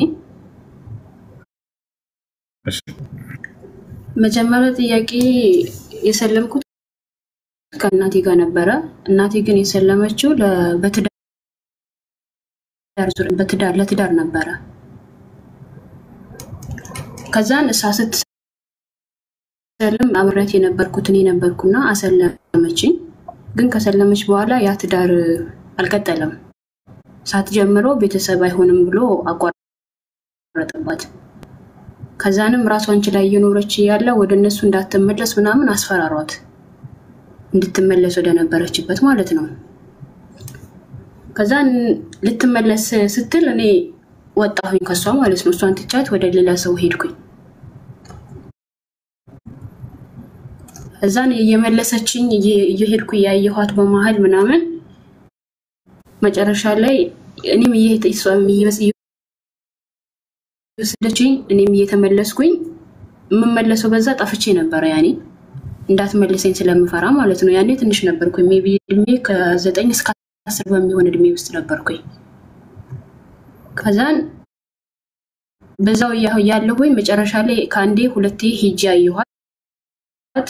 ተቀመጭ ስትለኝ ስቀመጥ እሷ ጋር እንደምታከፍረኝ ስለማቅ እየጠፋሁኝ የ3 ሰዓት መንገድ ምናምን ይሄድ ነበር ወደ እነዛ ሰዎች። እነዛ ያሳደጉኝ ሙስሊሞች ነበሩ። እየጠፋሁኝ ይሄድባት ነበር። የጠፋሁት ደግሞ ያው ስለምትመልሰኝ ነው። ከዛን በዛ መሃል የ3ኛው ጊዜ ስትመጣ ከፍራ መስቀል አድርጋ መጣች። ነይ እንሂድ አለችኝ። አልሄድም አልኳት። ለምን ስትለኝ በቃ አይተሻለሁ ተመልሰሻል፣ እኔ ደግሞ መመለስ አልፈልግም። እኔን ማየት ከፈለግሽ እዚህ እየመጣሽ እኔ ግን አንቺ ጋር አልመጣም ብዬ ቆረጥኩ በዛው ማለት ነው። ተደበቅኳት፣ ጠፋሁባት እኛን ያሳድጉኝ ፋሚሊ ስትመጣ። ከዛን ያኔ ተስፋ ቆርጣ ሄደች። በቃ ተመልሳ አልመጣችም። አድጊ እስከ እዚህ እስከመደርስ ድረስ ማለት ነው። ከዛ በኋላ እሷ ያለችበትንም አላወኩም። እሷ ምን እየት እንዳለው ታውቃለች፣ ግን ለተቀረው ፋሚሊ አልተናገረችም። የሆነ ቦታ እንዳለው ብቻ ነገረቻቸው፣ አድራሻዬን አልተናገረችም። ከዛን ካደኩ በኋላ እኔ ወደ አረብ ሀገር መጣሁ። ከአረብ ሀገር ከመጣሁ በኋላ ነው ይሄ ስለ ዲን ኢስላም ምናምን ያው በሚዲያ መማር የጀመርኩት ማለት ነው እንጂ እዛ እየነበርኩኝ ሰልም ያለው ግን እንደ ሰለምቴ ማወቅ ያለብኝን ነገር አላስተማሩኝም እነዛ ሰዎች ያሳደጉኝ ማለት ነው። ከዛን አሁን በሰለምኩ በኋላ እሷ መፈለግ አለብኝ ምንም ቢሆን ያኔ ምንም ሌላ ምንም ብትመለስ ከቻልኩ መልሳታል። ከ9 ዓመት በፊት እንደሞተች ነገሩኝ። በፋሚሊ ፈልጌ አፈላልጌ አግኝቻቸው እነሱን በስልክ ከ9 ዓመት በፊት እንደሞተች ነገሩኝ። የሷን ሀቅ ሳልወጣ ምንም ቢሆን ከፍቻታ ያለው ወይ በሚለው በጣም በራሴ እንትን ነበር። ራሴ ጋር በጣም እንትን ጨነቅ ነበር። አላህ ይሄን ባለማድረግ ሀቋን ባለመሙላቴ ይጠይቀኝ ይሆን እላለሁ አንዳንዴ ማለት ነው። ከዛ ደግሞ ሄድኩና أنت فررتي بدينك دينشان يزرع የራቋቸው የራቋት በዛ ነበር። እነዛ ሰዎች ጋር መቀመጥ ስለነበረ ተናግሬም ምንም ማሸነፍ ስለማልችል ያለኝ አማራጭ እነሱ ጋር ብቻ መሆን ነበር። ቢመቸኝም ባይመቸኝም ከሷ ለማምለጥ ማለት ነው። ግን በዚህ መሃል እሷ ሞተችብኝ። እሺ በዚህ ያኔ አትጠይቂበትም እንዳ በዚያ በልጅነት ድንሽን እናስበሽ ድንሽን የምትጠብቂበት መንገድ እንትን ማለትሽ መፍጠርሽ በጣም ጎበዝ ጠንካራ ነሽ እና ምንም አንቺ ላይ ምንም ወንጀል የለብሽም። በዚያ እንዳንተ ትክክለኛ ነገር ነው ያደረግሽው። ዲናቸው ላይ ችግር የለም እና ፋሚሊዎቼ ደግሞ ከዛ በኋላ ነው እኔ ፈልጌ ያገኘኋቸው። እነሱ ያይኔ ያለሁበትን ስለማያውቁ አልፈለጉኝም ነበር። ይወላድ አባቴም በህይወት አለ ግን አላሳደገኝም። ያላቆም ነበር። እሱ ላይ ያለኝ ሀቅስ እንዴት ይታያል? ከቻልሽ በህይወት ያሉትን ዳዕዋ አድርጊላቸው፣ ወደ እስላም ጥሪ አድርጉላቸው። እስኪ ከበድረስ ዳዕዋ አድርጉላቸው። ዳዕዋ ማድረጋቸውን አታቋርጡ። እሺ ነው። እሺ ፀጉር ማብቀያ እንትን መጠቀም እንዴት ይታያል ይላል። ችግር የለውም። ሰው ከመለጠበት ፀጉሩ በፂም ማብቀያ መጠቀም ይቻላል። ችግር የለውም ይቻላል። እሺ زراعة الشعر السلام عليكم ورحمة الله وبركاته ፀጉር የሚቀጥሉና የሚያስቀጥሉ ሰዎች ከልክለዋቸዋል። ነገር ግን ሰውየው የተፈጥሮ የሆነ ፀጉር መብቀያ ቦታው ላይ ያ ፀጉር ከሌለው ወይንም ከጊዜ በኋላ ከመለጠበት ያንን እንትን ማስተካከል ችግር የለውም። زراعة الشعر ችግር የለውም። እሺ ወአለይኩም ሰላም ወራህመቱላህ። እሺ ወስ የኔ ጥያቄ ሰለምቴ ነኝና ቤተሰቦቼ ክርስቲያን ናቸው፣ አባቴ ማለት ነው። ወንድሞቼ ሙስሊሞች ናቸው እና እኔ ኒካህ ማስተሳሰር የምችለው ማን ነው? የእናቴ ልጅ ወንድሜ እኔን ኒካህ ማስተሳሰር ይችላል?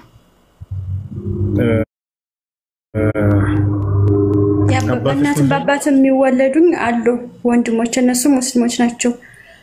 ከዛ በእናት ደግሞ አንድ ወንድም አለኝ ትልቅ እና በሰዓቱ ኒካውን ያስተሳሰረኝ እሱ ነው የእናቴ ልጅ እና ኒካው ትክክል ነው። እሺ እንትን የሚለው ከአባት በኩል ያሉ ናቸው እነሱ ናቸው። በአባት የለም የእናትም ከአባት ሙስሊሞች የእናቴ ልጅ ወንድም ያለ ሙስሊም፣ ከዛ ወንድሞችም አሉኝ እነሱም ሙስሊሞች ናቸው። ግን ከወንድሞቼ መካከል የእናቴ ልጅ ነው ከሆነ ሰው እነሱ እያሉ አይሆንም፣ አይቻልም። ከአባትሽ በኩል ያሉ ወይንም በእናትና በአባት በሁለቱ በኩል ያሉ ካሉ ከእናትም ከአባትም ያለ አማኝ ከሆነ እሱ የእናትና የአባት ወንድምሽ ካለ እሱ ይቀደማል።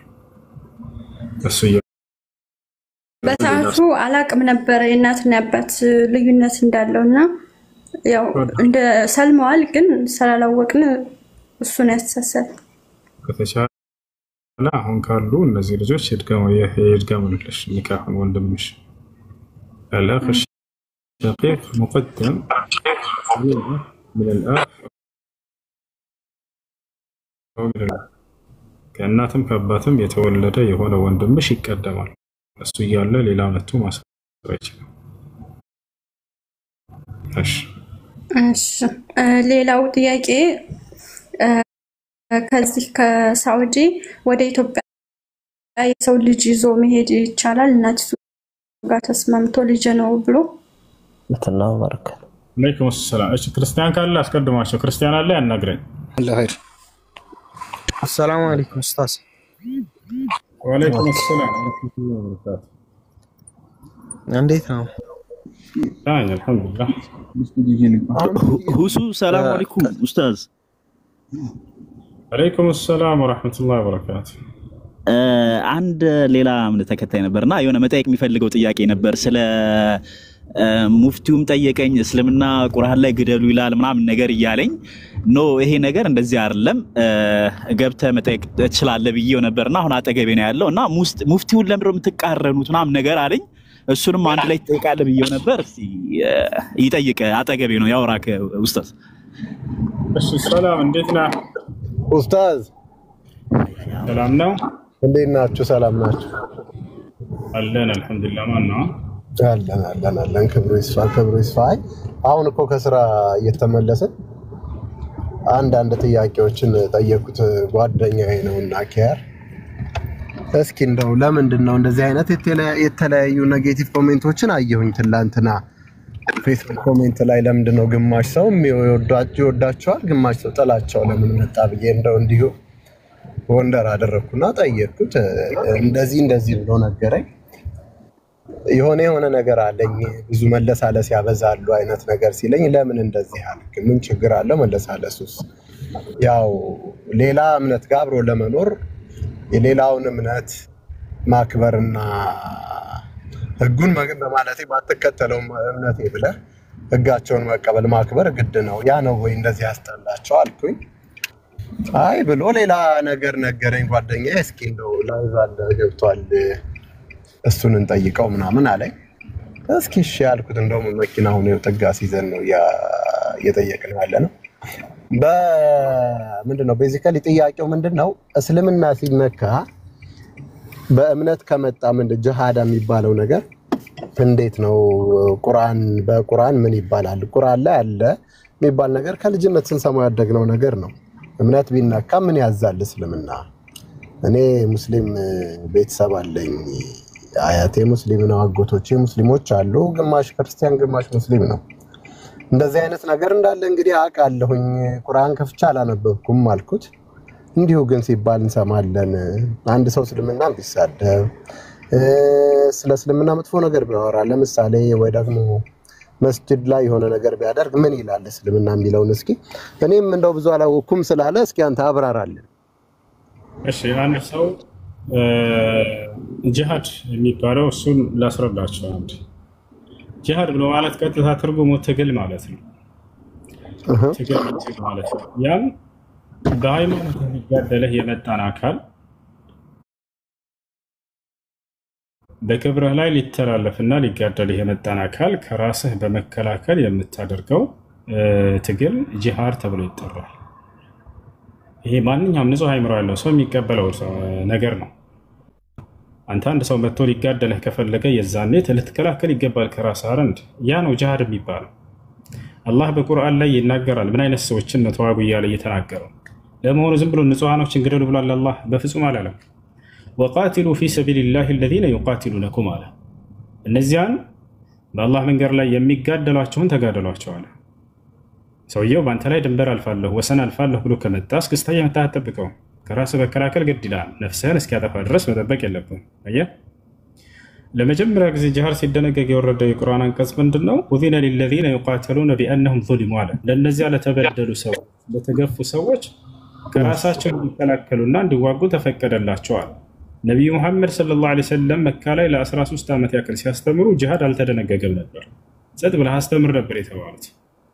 ከዛ እስኪያሳድዷቸው ድረስ ለምን ይመስላል ወደ ኢትዮጵያ ሄዱ ተሳደዱ ያሏቸው?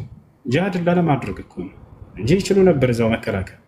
ግን ሰላም ለሚፈልግ እምነት ነው። እየሸሹ መጨረሻ ላይ ወደ መዲና ድረስ ተከትሏቸው መጡ። አንተም ስደት ውጣ ሙሐመድ እስኪላቸው ድረስ ከዛ ስደት ወጡ። ጭራሽ መዲና መጥተው አሁንም እንገድልሃለን አሉ። በዚህ ጊዜ አላህ ሱብሓነሁ ወተዓላ በኑ ከረፈቱ የመከላከልን ስርዓት ጀምሮ አላቸው። የዛኔ ከራሳቸው መከላከል ተጀመረ ጂሃድ። ታዲያ ጂሃድ ሲባል ጊዜ በእምነትህ ሊዋጋ የመጣን አካል ወይም ሊጋደል የመጣን አካል ብቻ ነው ወይ ከተባለ አይደለም። አማኝ ሆኖ ራሱ ጥፋትን የሚያደርግ ከሆነ ሰላማዊ ሰዎችን እጋደላለሁ የሚል ከሆነ ይሄንንም ተጋደሉ ብሏል። የሚገርም አላህ በቁርአን ላይ ሲናገር ምን ይላል? وإن طائفتان من المؤمنين اقتتلوا فأصلحوا بينهما فإن بغت إحداهما على الأخرى فقاتلوا التي تبغي حتى تفيء إلى أمر الله فإن فاءت فأصلحوا بينهما بالعدل وأقسطوا إن الله يحب المقسطين على وإن طائفتان من المؤمنين اقتتلوا على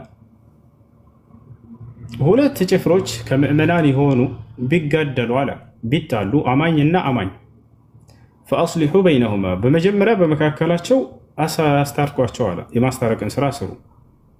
فإن بغت إحداهما على الأخرى አንደኛዋ ጭፍራ ግን በሌላኛዋ ጭፍራ ላይ ድንበር ካለፈች فقاتلوا التي تبغي ያቺ ድንበር አላፊዋን የምእመናን ጭፍራ ተዋጓት አለ። አየህ፣ አማኝን ብቻ ከሃዲን ብቻ ሳይሆን ተዋጉ ያለው አላህ አማኝም ሆኖ ሰላምን የማይፈልግ ከሆነ ወሰን የሚያልፍ ከሆነ በሰላማዊ ሰዎች ላይ ይህንን ጂሃድ አድርጉት ተዋጉት አለ። ስለዚህ ጂሃድ ግንዛቤው ምን እንደሆነ ተረዳህ? ወሰን አላፊዎችና ሰላምን የሚበክሉ ሰዎችን እነርሱን አቁሙ፣ ይህን ረብሻችሁን ለማለት የተደነገገ የሆነ መንገድ ነው ጂሃድ ብሎ ማለት። ስለዚህ ወቃቲሉ ፊ ሰቢልላህ الذين يقاتلونكم አለ። ስለ ከሃዲያኖችም ሲናገር እነዚያ የሚጋደሏችሁን ብቻ ተጋደሉ አለ። ሌላዎቹን ሰላማዊ ሰዎችን መንካት አይቻልም። ለዚህም ነው ቀጥሎ ምን አለ? ወላ ተዕተዱ ድንበር እንዳታልፉ ወሰን እንዳታልፉ አለ። ምን ማለት ነው ወሰን አትለፉ ማለት? ያልተጋደሏችሁን እንዳትነኩ ማለት ነው። አየህ፣ ስለዚህ ሰላማዊ የሆኑ ሰዎችን መንካት አይቻልም፣ በፍጹም አይፈቀድም። ነቢያችን ሰለላሁ ዐለይሂ ወሰለም የሚገርምህ ለጂሃድ ሲልኳቸው ሰሃቦቻቸውን ምን ይሏቸው ነበር? ላ ተቅቱሉ ጥፍለን ሰጊረን ወላ ሸይኸን ከቢራ ወላ እምረአተን ወላ ቅሲሰን ወላ ራሂበን ይላሉ። ተመልከት፣ አደራ ህፃናቶችን እንዳትገሉ፣ የካህዲያን ልጆችን ማለት ነው። ሴቶችንም እንዳትገሉባቸው፣ ሽማግሌዎቻቸውንም እንዳትገሉባቸው፣ ቀሳውስቶቻቸውን እንዳትገሉባቸው፣ መነኩሴዎቻቸውን እንዳትገሉባቸው። አየህ አይደለ? በቤተ አምልኮ ያለን ቀሳውስት እንዳትገሉ እያሉ ይናገሩ ነበር ነብዩ ሰለላሁ ዐለይሂ ወሰለም። ነገር ግን ሰይፍ ይዞ ሊጋደል የተጋበዘን አካል ብቻ ነው የዛኔ ከራስ የምትከላከለው። የዛኔ ለእርቅ ከወረደው ራሱ ለጂሃድ ሂዳችሁ እንታረቅ ካሉ ለእርቅ ወረዱ ሙሐመድ ይላል። ይገርም አላህ በቁርአን ላይ ይላል ወኢን ጀነሑ ሊሰልሚ ፈጅነሕ ለሃ ይላል። ሙሐመድ ሆይ ከሃዲያኖች ለእርቅ ከወረዱ አንተም ለእርቅ ውረድ ይላል። ሰላምን የሚፈልግ እምነት ነው። ፈመስተቃሙ ለኩም ፈስተቂሙ ለሁም አለ። እነርሱ ቀጥ እስካሉላችሁ ድረስ ሰላም እስከሆኑ ድረስ እናንተም ሰላም ሆኑላችኋል። አላህ ሰላምን ነው የሚፈልገው። ግን አሻፈረኝ ካለስ፣ እዋጋለሁ ካለ፣ እጋደልሃለሁ ካለ የዛኔ ከራሳችሁ ተከላከሉ አለ። ይሄ ከራሳችን የምንከላከልበት መንገድ ነው ጂሃድ ብሎ ማለት። ብዙ ሰው የሚመስለው ምንድነው ጂሃድ ሄዶ መጨፍጨፍ ምናምን ሰዎችን ላ ያ አይደለም፣ ያ ኃጢአት ነው። ሰላማዊ የሆነ ሌላ እምነት ተከታይን መግደል የገነትን ሽታ እንዳናገኝ ያደርጋል። ነቢ ሰለላሁ ዐለይሂ ወሰለም ሲናገሩ ምን አሉ? መን ቀተለ ሙዓሀደን ለም የሪሕ ራኢሐተል ጀና አሉ። ሰላማዊ የሆነን ከሙስሊሞች ጋር ቃል ኪዳን ያለውን የሌላ እምነት ተከታይ የገደለ ሰው የገነትን ሽታ አያገኝም ብለውናል። አየህ አይደል? ይሄን ብሎ ተናግረዋል። እሺ ቴንክ ዩ ብራዘር። አይ በጣም ለማብራሪያው አመሰግናለሁ። ምንድነው የፈለኩትን መልስ ነው የመለስክልኝ ጓደኛዬ። አንተ ትክክለኛው መልስ ነው የመለስከው። እኔ እንዳልኩ ቁርአን ከፍቼ ባላነብም ከቤተሰቤም ግማሽ ሙስሊም አለ ስላልኩ ማከብረው እምነት ነው። የራሴ እምነት እንዲከበርልኝ የሌላውን እምነት ስለማከብርም አከብረዋለሁ። ልጁ እኔ ጋር ያለው ጓደኛዬ ነው ያላወቀው ይላል። እንደዚህ አይነት ነገር አለ። እምነት ከተነካ የሚለውን ነገር ኦልሬዲ አብራርተዋል። ብዙ ማብራሪያ ያስፈልገውም እና መልሴን አግኝቻለሁኝ። አመሰግናለሁ ብራዘር። ደግሞ ከዚህ በኋላ መተን እናወራለን። አይ እሺ ነው ወንድምሽ። አለይኩም ወራህመቱላህ። ሰላም አለይኩም ወራህመቱላህ። አለይኩም ሰላም። የሆነ ጥያቄ ነበረኝ። የወንድሜ ምስት ኒካ ከታሰረ 2 ዓመት ሆኗል። መሀል ላይ የተጣሉና እሷ ደግሞ ወረበል ካባ እኔ እሱን ማግባት አልፈልግም አለችኝ። ይሄ ኒካ እንደተፈታ ይቆጠራል ወይ የምለውን ነጥብ ለመጠየቅ ነው። እሷ እንደዚህ ስላለች ኒካ አይወርድም።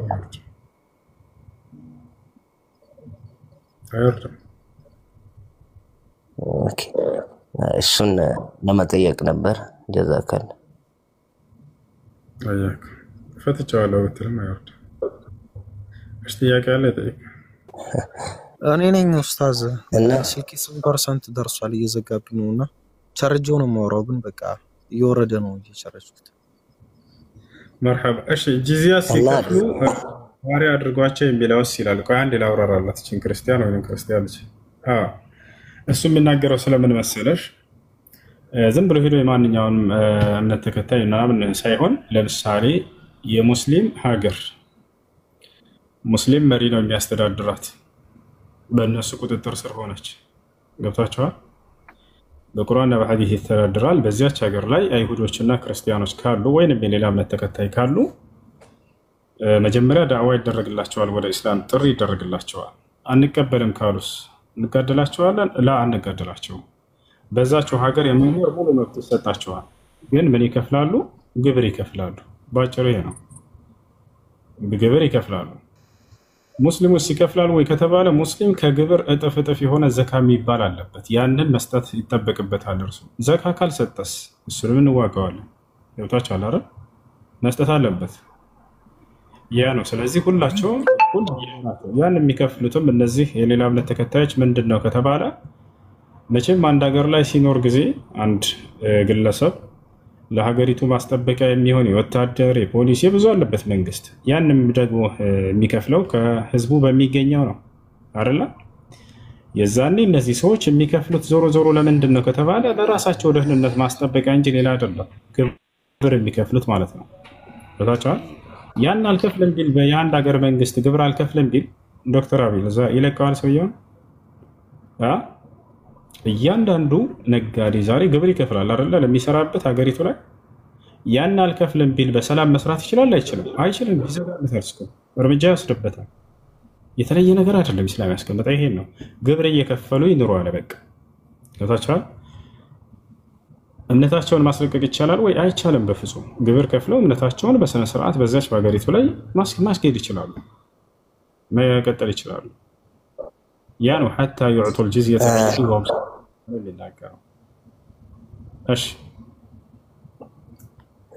እና አንድ መልእክት ነበር ከፈቀዱኝ። ፈቅዳለሽ?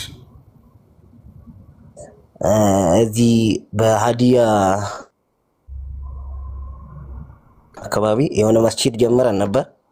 በዚህ አጋጣሚ መሀል ላይ እየተቋረጠ ተቸግረናል እና ምናልባት ማገዝ የሚፈልጉ ሰዎች ካሉ ፕሮፋይል ስር አካውንትም የጀማ እንደ ስልክ ቁጥርም አለ።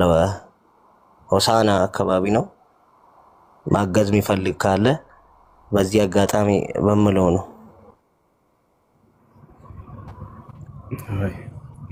መስጂዱ ላይ ያሉ ሰዎች ይመጡና መስጂዱን ቢያዩ ብዙ ሰዎች ሊረዷቸው ሊያግዛቸው ይችላሉ ኢንሻአላህ።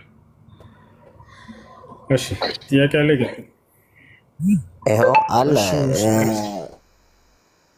አለ እንዳለ በኔ ቲክቶክ ላይ ያለው የለቀኩት አለ። መስጂዱ በቪዲዮ ለቅቄዋለሁ። ጀዛከላ። እሺ ጥያቄ አለ አስቀጥሉ። እሺ ኡስታዝ ቅድም እንደነገርኩ አንዴ ይቀጥል ከታች ያለው አለች። እሺ ወንድም ቀጥል። ቅድም እንደነገርኩ ሰለምቴን እና ያኒ እኔና እናቴ ቅርብ ጊዜ ነው የሰለምን። ፋዘር አሁንም ካፊር ነው ያኒ አልሰለምም። በክፍረት ላይ ነው ያለና እኔ ቅርብ ጊዜ ወደ አረብ ሀገር መጥቼ ነበር። እዚህ በባህር ምናምን መጥቼ ነበር ሳውዲ አረቢያ። አሁን ለበዓል ምናምን ለሱ ብር ብልክለት ያኒ ከተውሂድ ጋር ያኒ ከአቂዳ ጋር የሚያነካከኝ ነገር ነው። ወከዛሊክ በዓል ሲደርስ ያኒ እንኳን አደረሰ ምናምን ብለው ወንጀል ይሆንብኛል። እሺ እናንተ ከሰለማችሁ ቤተሰቦቻችሁ ካልሰለሙ የዛኔ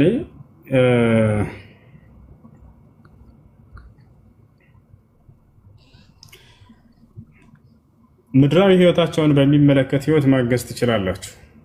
የሚበላ የሚጠጣ የሚለበስ መጠለያ መታከሚያ ምናምን ሁሉ በሁለት ጊዜ ሲቀር አንደኛ የበዓል ጊዜ ሲቀር የዛኔ እነዚህ በዓላቶች ክህደት ስለሆኑ ከእስላም አንፃር ለዚያ ለክህደት ተግባር ማገዝ አይቻልም።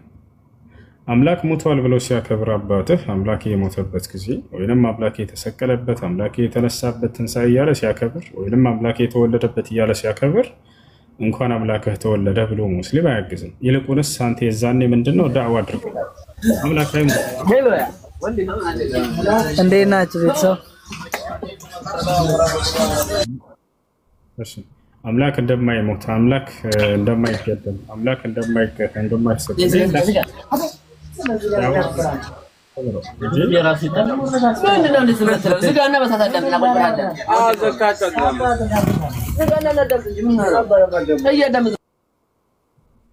እና ማገዝ ነው። በዚህ ላይ እንትን መስጠት ሳይሆን ማድረግ ያለብህ አንተ ዳዕዋ አድርግለት።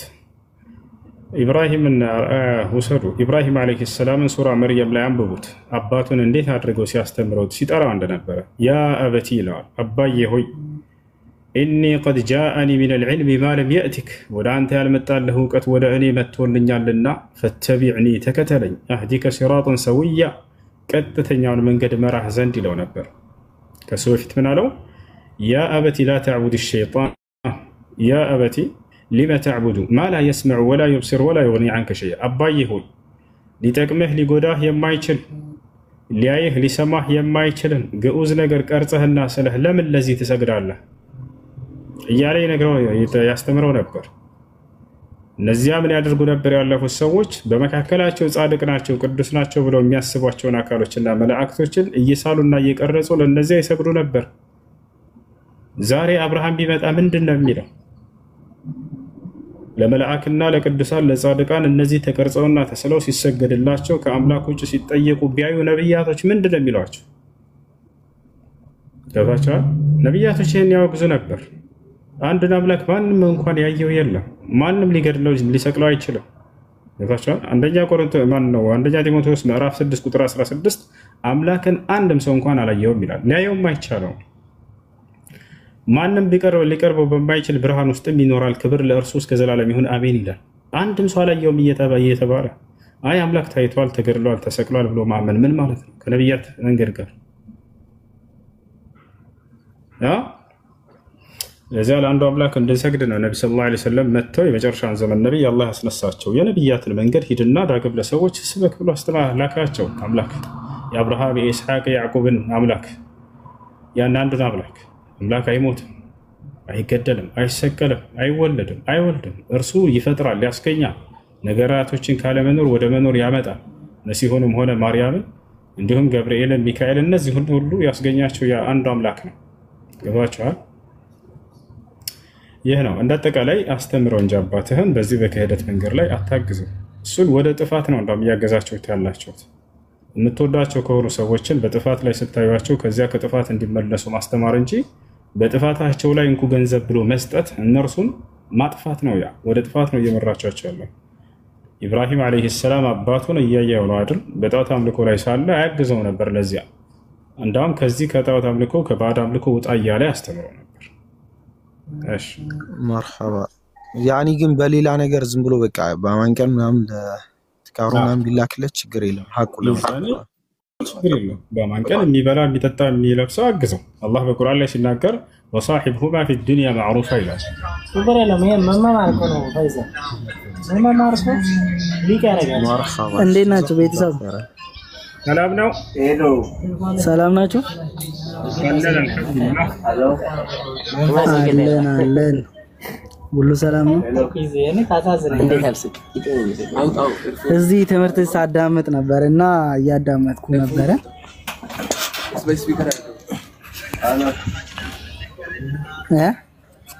እሺ እየሰማሁ ነው። ቀጥል።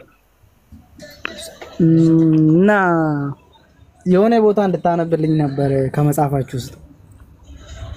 እሺ ንገረኝ። ሱራ 43 እሺ ሱራ 43 እና 61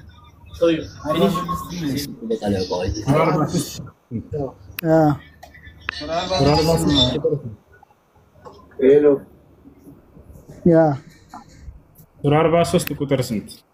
ቁጥር 61 ሱራ 41 ታነባዋለህ ወይስ ላንብብልህ? አንተ ጋር ይዘው ከሆነ አንብበው፣ ችግር የለም።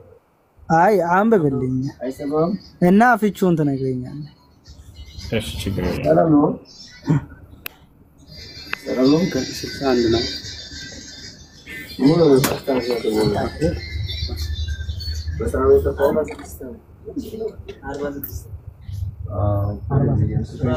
ሱራ 43 ቁጥር 61 ነው ያልከው? እሺ ሱራ 43 ቁጥር 61 وإنه لعلم للساعة فلا تمترن بها واتبعوني هذا صراط مستقيم እርሱም ዒሳ ማለት ነው ለሰዓቲቱ ማወቂያ በእርግጥ ምልክት ነው፣ በእርሷም አትጠራጠሩ፣ ተከተሉኝ፣ ይህ ቀጥተኛ መንገድ ነው በላቸው እያለ ይናገራል። ለብራራለህ ወይ እኮ ኢሳው ማለት ነው ይሄ ተከተሉኝ እውነተኛ መንገድ ነው አለ። ያ ተከተሉኝ የሚለው ነብዩ መሐመድን ሰለላሁ ዐለይሂ ወሰለም ነው። አምላክ ተከተሉኝ በላቸው እያለ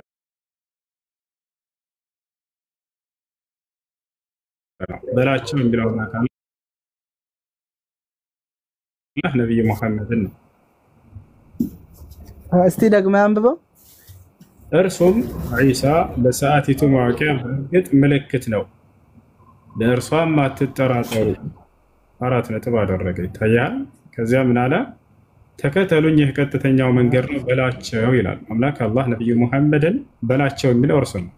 ስለ ዒሳ ተናገረና ከዚያ ነብዩ መሐመድ ሰለላሁ ዐለይሂ ወሰለም ደግሞ ተከተሉኝ በላቸው እያለ እየተናገረ ነው። ዒሳ ከትንሣኤ ቀን ምልክቶች አንዱ ምልክት ነው። ነብዩ መሐመድ ሰለላሁ ዐለይሂ ወሰለም ሐዲስ ላይ ሲናገሩ ይህች ዓለም አትፈጸምም የማርያም ልጅ መሲሁ ከሰማይ እስኪወርድ ድረስ እያሉ ተናግረዋል። 10 የትንሣኤ ምልክቶች አሉ። ከነዚያ መካከል መሲሁ ሶስተኛው ምልክት ነው። ከዚያ በኋላ ትንሣኤ በሰባተኛው እሱ በአስሮቹ ምልክቶች ካለቁ በኋላ ትንሣኤ ትቆማለች። ስለዚያ እየተናገረ ነው እና ወተቢዑኒ እያለ ተከተለኝ በላቸው እያለ ነቢ ሰለላሁ ዐለይሂ ወሰለም አላህ እያናገራቸው ይህ ነው ቀጥተኛ መንገድ ተከተለኝ በላቸው ይላል። ተከተሉ ይላቸው ማለት ነው።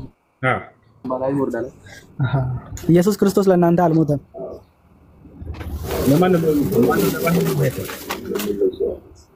አልሞተም። ኢየሱስ ክርስቶስ አልሞተም፣ አልተሰቀለም። ኢየሱስ ክርስቶስ አልሞተም፣ አልተሰቀለም ብለን ነው ምናምን፣ ግን ተወልዷል። አዎ ተወልዷል። አይ ግን ቅድም የሆነ የተጻፈው የትኛው ትንሣኤ ነበረ? ቁርአኑ ላይ የሚናገረው ትንሣኤ ነው። ይሄ አሁን የኔ ነገር ያነበብኩት ስለ ዘመኑ ፍጻሜ ነው። እርሱም ለትንሣኤዋ ቀን ምልክት ነው እያለ ነው። ለሰዓቲቱ ምልክት ነው እያለ ነው። ሰዓቲቱ የሚለው የዘመኑ ፍጻሜ መጨረሻ ላይ የሚፈጸምበት ጊዜ የዛኔ አንደኛው ምልክት ነው መሲሁ። ቅድም እያብራራሁልህ ነበር። ሐዲስ ላይ ነብዩ መሐመድ ሰለላሁ ዐለይሂ ወሰለም ሲናገሩ ላ ተቁሙ ሰዓቱ ሐታ ተረው 10 ዓለማት ሰዓሉ 10 የትንሣኤን ምልክት እስክታዩ ድረስ ትንሣኤ አትቆምም አሉ። ገብቶሃል አይደል? ከነዚያም ምልክት አንደኛው የመሲሁ ዳግም መምጣት ነው ብለው ተናገሩ። አላህ እዚህ ቦታ ላይ መሲሁ ለትንሣኤው ቀን ምልክት ነው እያለ እየተናገረ ነው። ያቺ ዓለም ለመፈጸሟ አንደኛው ምልክት ነው። 10 ምልክት አሉ። እሱ ሶስተኛው ደረጃ ላይ ይገኛል። ኦኬ ሌሎቹ ስንት ነበረ መሲያቶች? ሌሎቹ የትንሣኤ ምልክቶች ናቸው። 10 የትንሣኤ ምልክቶች አሉ። ከነዚያ መካከል መሲሁ ሶስተኛው ነው። የመጀመሪያው አንደኛው መህዲ የሚባል ፍትሃዊ መሪ ይነሳል። ከዚያ በኋላ ሐሰተኛው መሲህ ይመጣል። አይሁዶች እስካሁን መሲሁን እየጠበቁ እንደሆነ ታውቃለህ አይደለ? ቆይ አሁን ትንሣኤና ዘመን የዓለም ፍጻሜ አለ አይደለ? እሱ ግን የተለያዩ ነው። ለይተም ታውቀዋለህ። እና የዘመኑ የሚሆነው ነው ወገናችን። የዘመኑ ፍጻሜ ዓለም ሲፈት ትንሣኤ ማለት ከሙታን መነሳት ማለት ነው። ይሄን ታውቃለህ አይደል? አዎ የዛኔ ዓለም ትፈጸምና ሰዎች ይነሳሉ አይደል? ያ የሚሆንበት ጊዜ የዛኔ ወደፊት የሚሆነው ነው። ይሄ እየተናገረ ያለው አንቀጽ ለትንሣኤዋ ቀን ምልክት ነው መሲሁ እያለ እየተናገረ ነው እንጂ ሙቶ ተነስቷል እያለ አይደለም። ኦኬ እዛኔ ፍርድ ሲቀበሉ ሞቶ የሚነሱበት ሰዎች ማለት ነው። የዘመኑ ፍጻሜ ከመከሰቱ በፊት የሚሆነው እየተናገረ ነው እንጂ ስላለፈ ነገር እየተናገረ አይደለም። ይሄ ነገር ግን ማለት ነው ይሄኛው ምዕራፍ አንተ እንዳነበብክልኝ ሳይሆን የሚያወራው ግን ስለ ኢሳ ነበር መጽሐፉ። እኔ ታውቃለህ፣ እኔ አረብኛ ስለማልችል ነው እኮ ስለ ኢሳ ያወራል አልኩኝ እኮ። ኢሳ የትንሣኤዋ ቀን ምልክት ነው ብሎ ይናገራል እያልኩ እኮ። ለምንድን ነው የኢሳ የትንሣኤ ምልክት የሆነበት ምክንያቱ ምንድን ነው? ኢሳ አሁን እናንተ ጋር ነብይ ብቻ ነው አይደል? ኦልሬዲ እና ምንም ለሶስተኛ ጊዜ ልድገምልህ። 10 የትንሣኤ ምልክቶች አሉ አሉ ነብዩ ሰለላሁ ዐለይሂ ወሰለም። ኢሳ ብቻ አይደለም የትንሣኤ ቀን ምልክት። እሺ 10 የትንሣኤ ምልክት አሉ አሉ ነብዩ መሐመድ። ከነዚያ መካከል አንደኛው ኢሳ ነው አይደል? እሱ በሶስተኛው ደረጃ ላይ የሚገኘው ምልክት ነው። 10ቶቹ ምልክቶች ከታዩ በኋላ ትንሣኤ ዛኔ ይሆን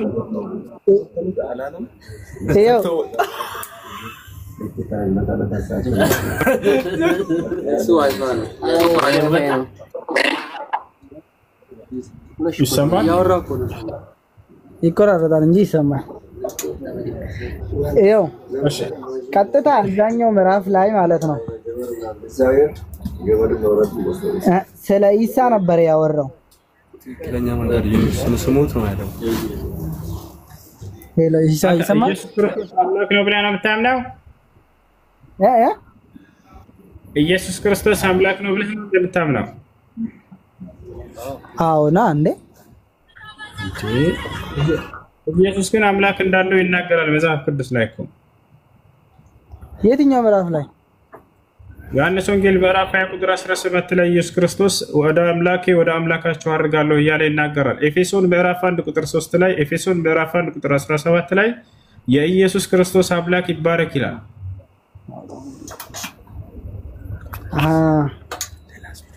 ሌላስ? ስለዚህ ምን ትላለህ?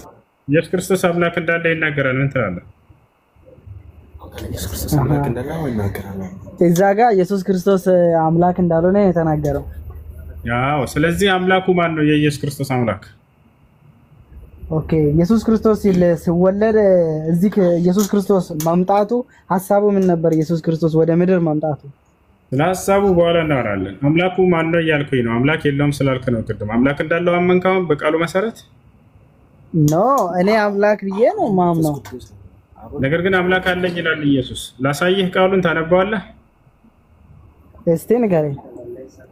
ዮሐንስ ወንጌል ምዕራፍ 20 ቁጥር 17 ላይ ወደ አምላኬ ወደ አምላካችሁ አድርጋለሁ ይላል። ቆይ ላሳይህ አንድ ጊዜ እንድታየው። አንተ የለም ለታውዳ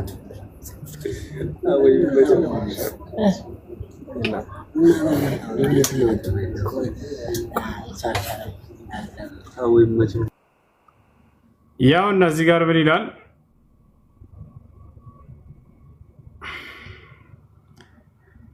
ይታያል። ማክማክ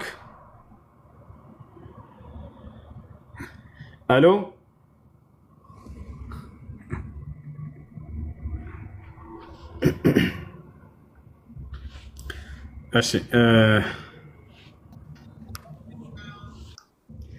እሺ ጥያቄ ላይ ቀጥል። ለማንኛውም አምላክ ወራህመቱላሂ ወበረካቱ ኢየሱስ ክርስቶስ አምላክ ያለው ሰው ነው። ሰው ነኝ ብሎ ቃል በቃል ይናገራል። አምላክ አለኝ ብሎ ቃል በቃል ይናገራል። ቆም ብላችሁ አስቡ ክርስቲያኖች። እኔ ሰው ነኝ አለ ኢየሱስ ዮሐንስ ወንጌል ምዕራፍ 8 ቁጥር 40 ላይ እኔ ከእግዚአብሔር የሰማሁትን እውነት የምነግራችሁ ሰው ነኝ አለ። አምላክ አለኝ ይላል ቃል በቃል። ወደ አምላኬ ወደ አምላካችሁ አድርጋለሁ እያለ ይናገራል። እሺ ስለዚህ አምላክ ያለው እሱ አምላክ አይደለም ማለት ነው። ለአምላክ አምላክ አይኖረውም። እሺ ወአለይኩም ሰላም። ጥያቄሽ ምንድን ነው? ሁሱን የምኖረው ሳውዲ ነው። እኔ ዱባይ ነው። ለብዙ ዓመታት ወደ 9 ዓመት ኖር ያለሁኝ እኔ ካለሁበት ህይወት አንፃር የሰራሁበት ያናክል አይደለም አይደለም ሱም ይቻላል ለምን ታነው ኧረ ምን ነው አንዴ እሺ ምናልሽኝ?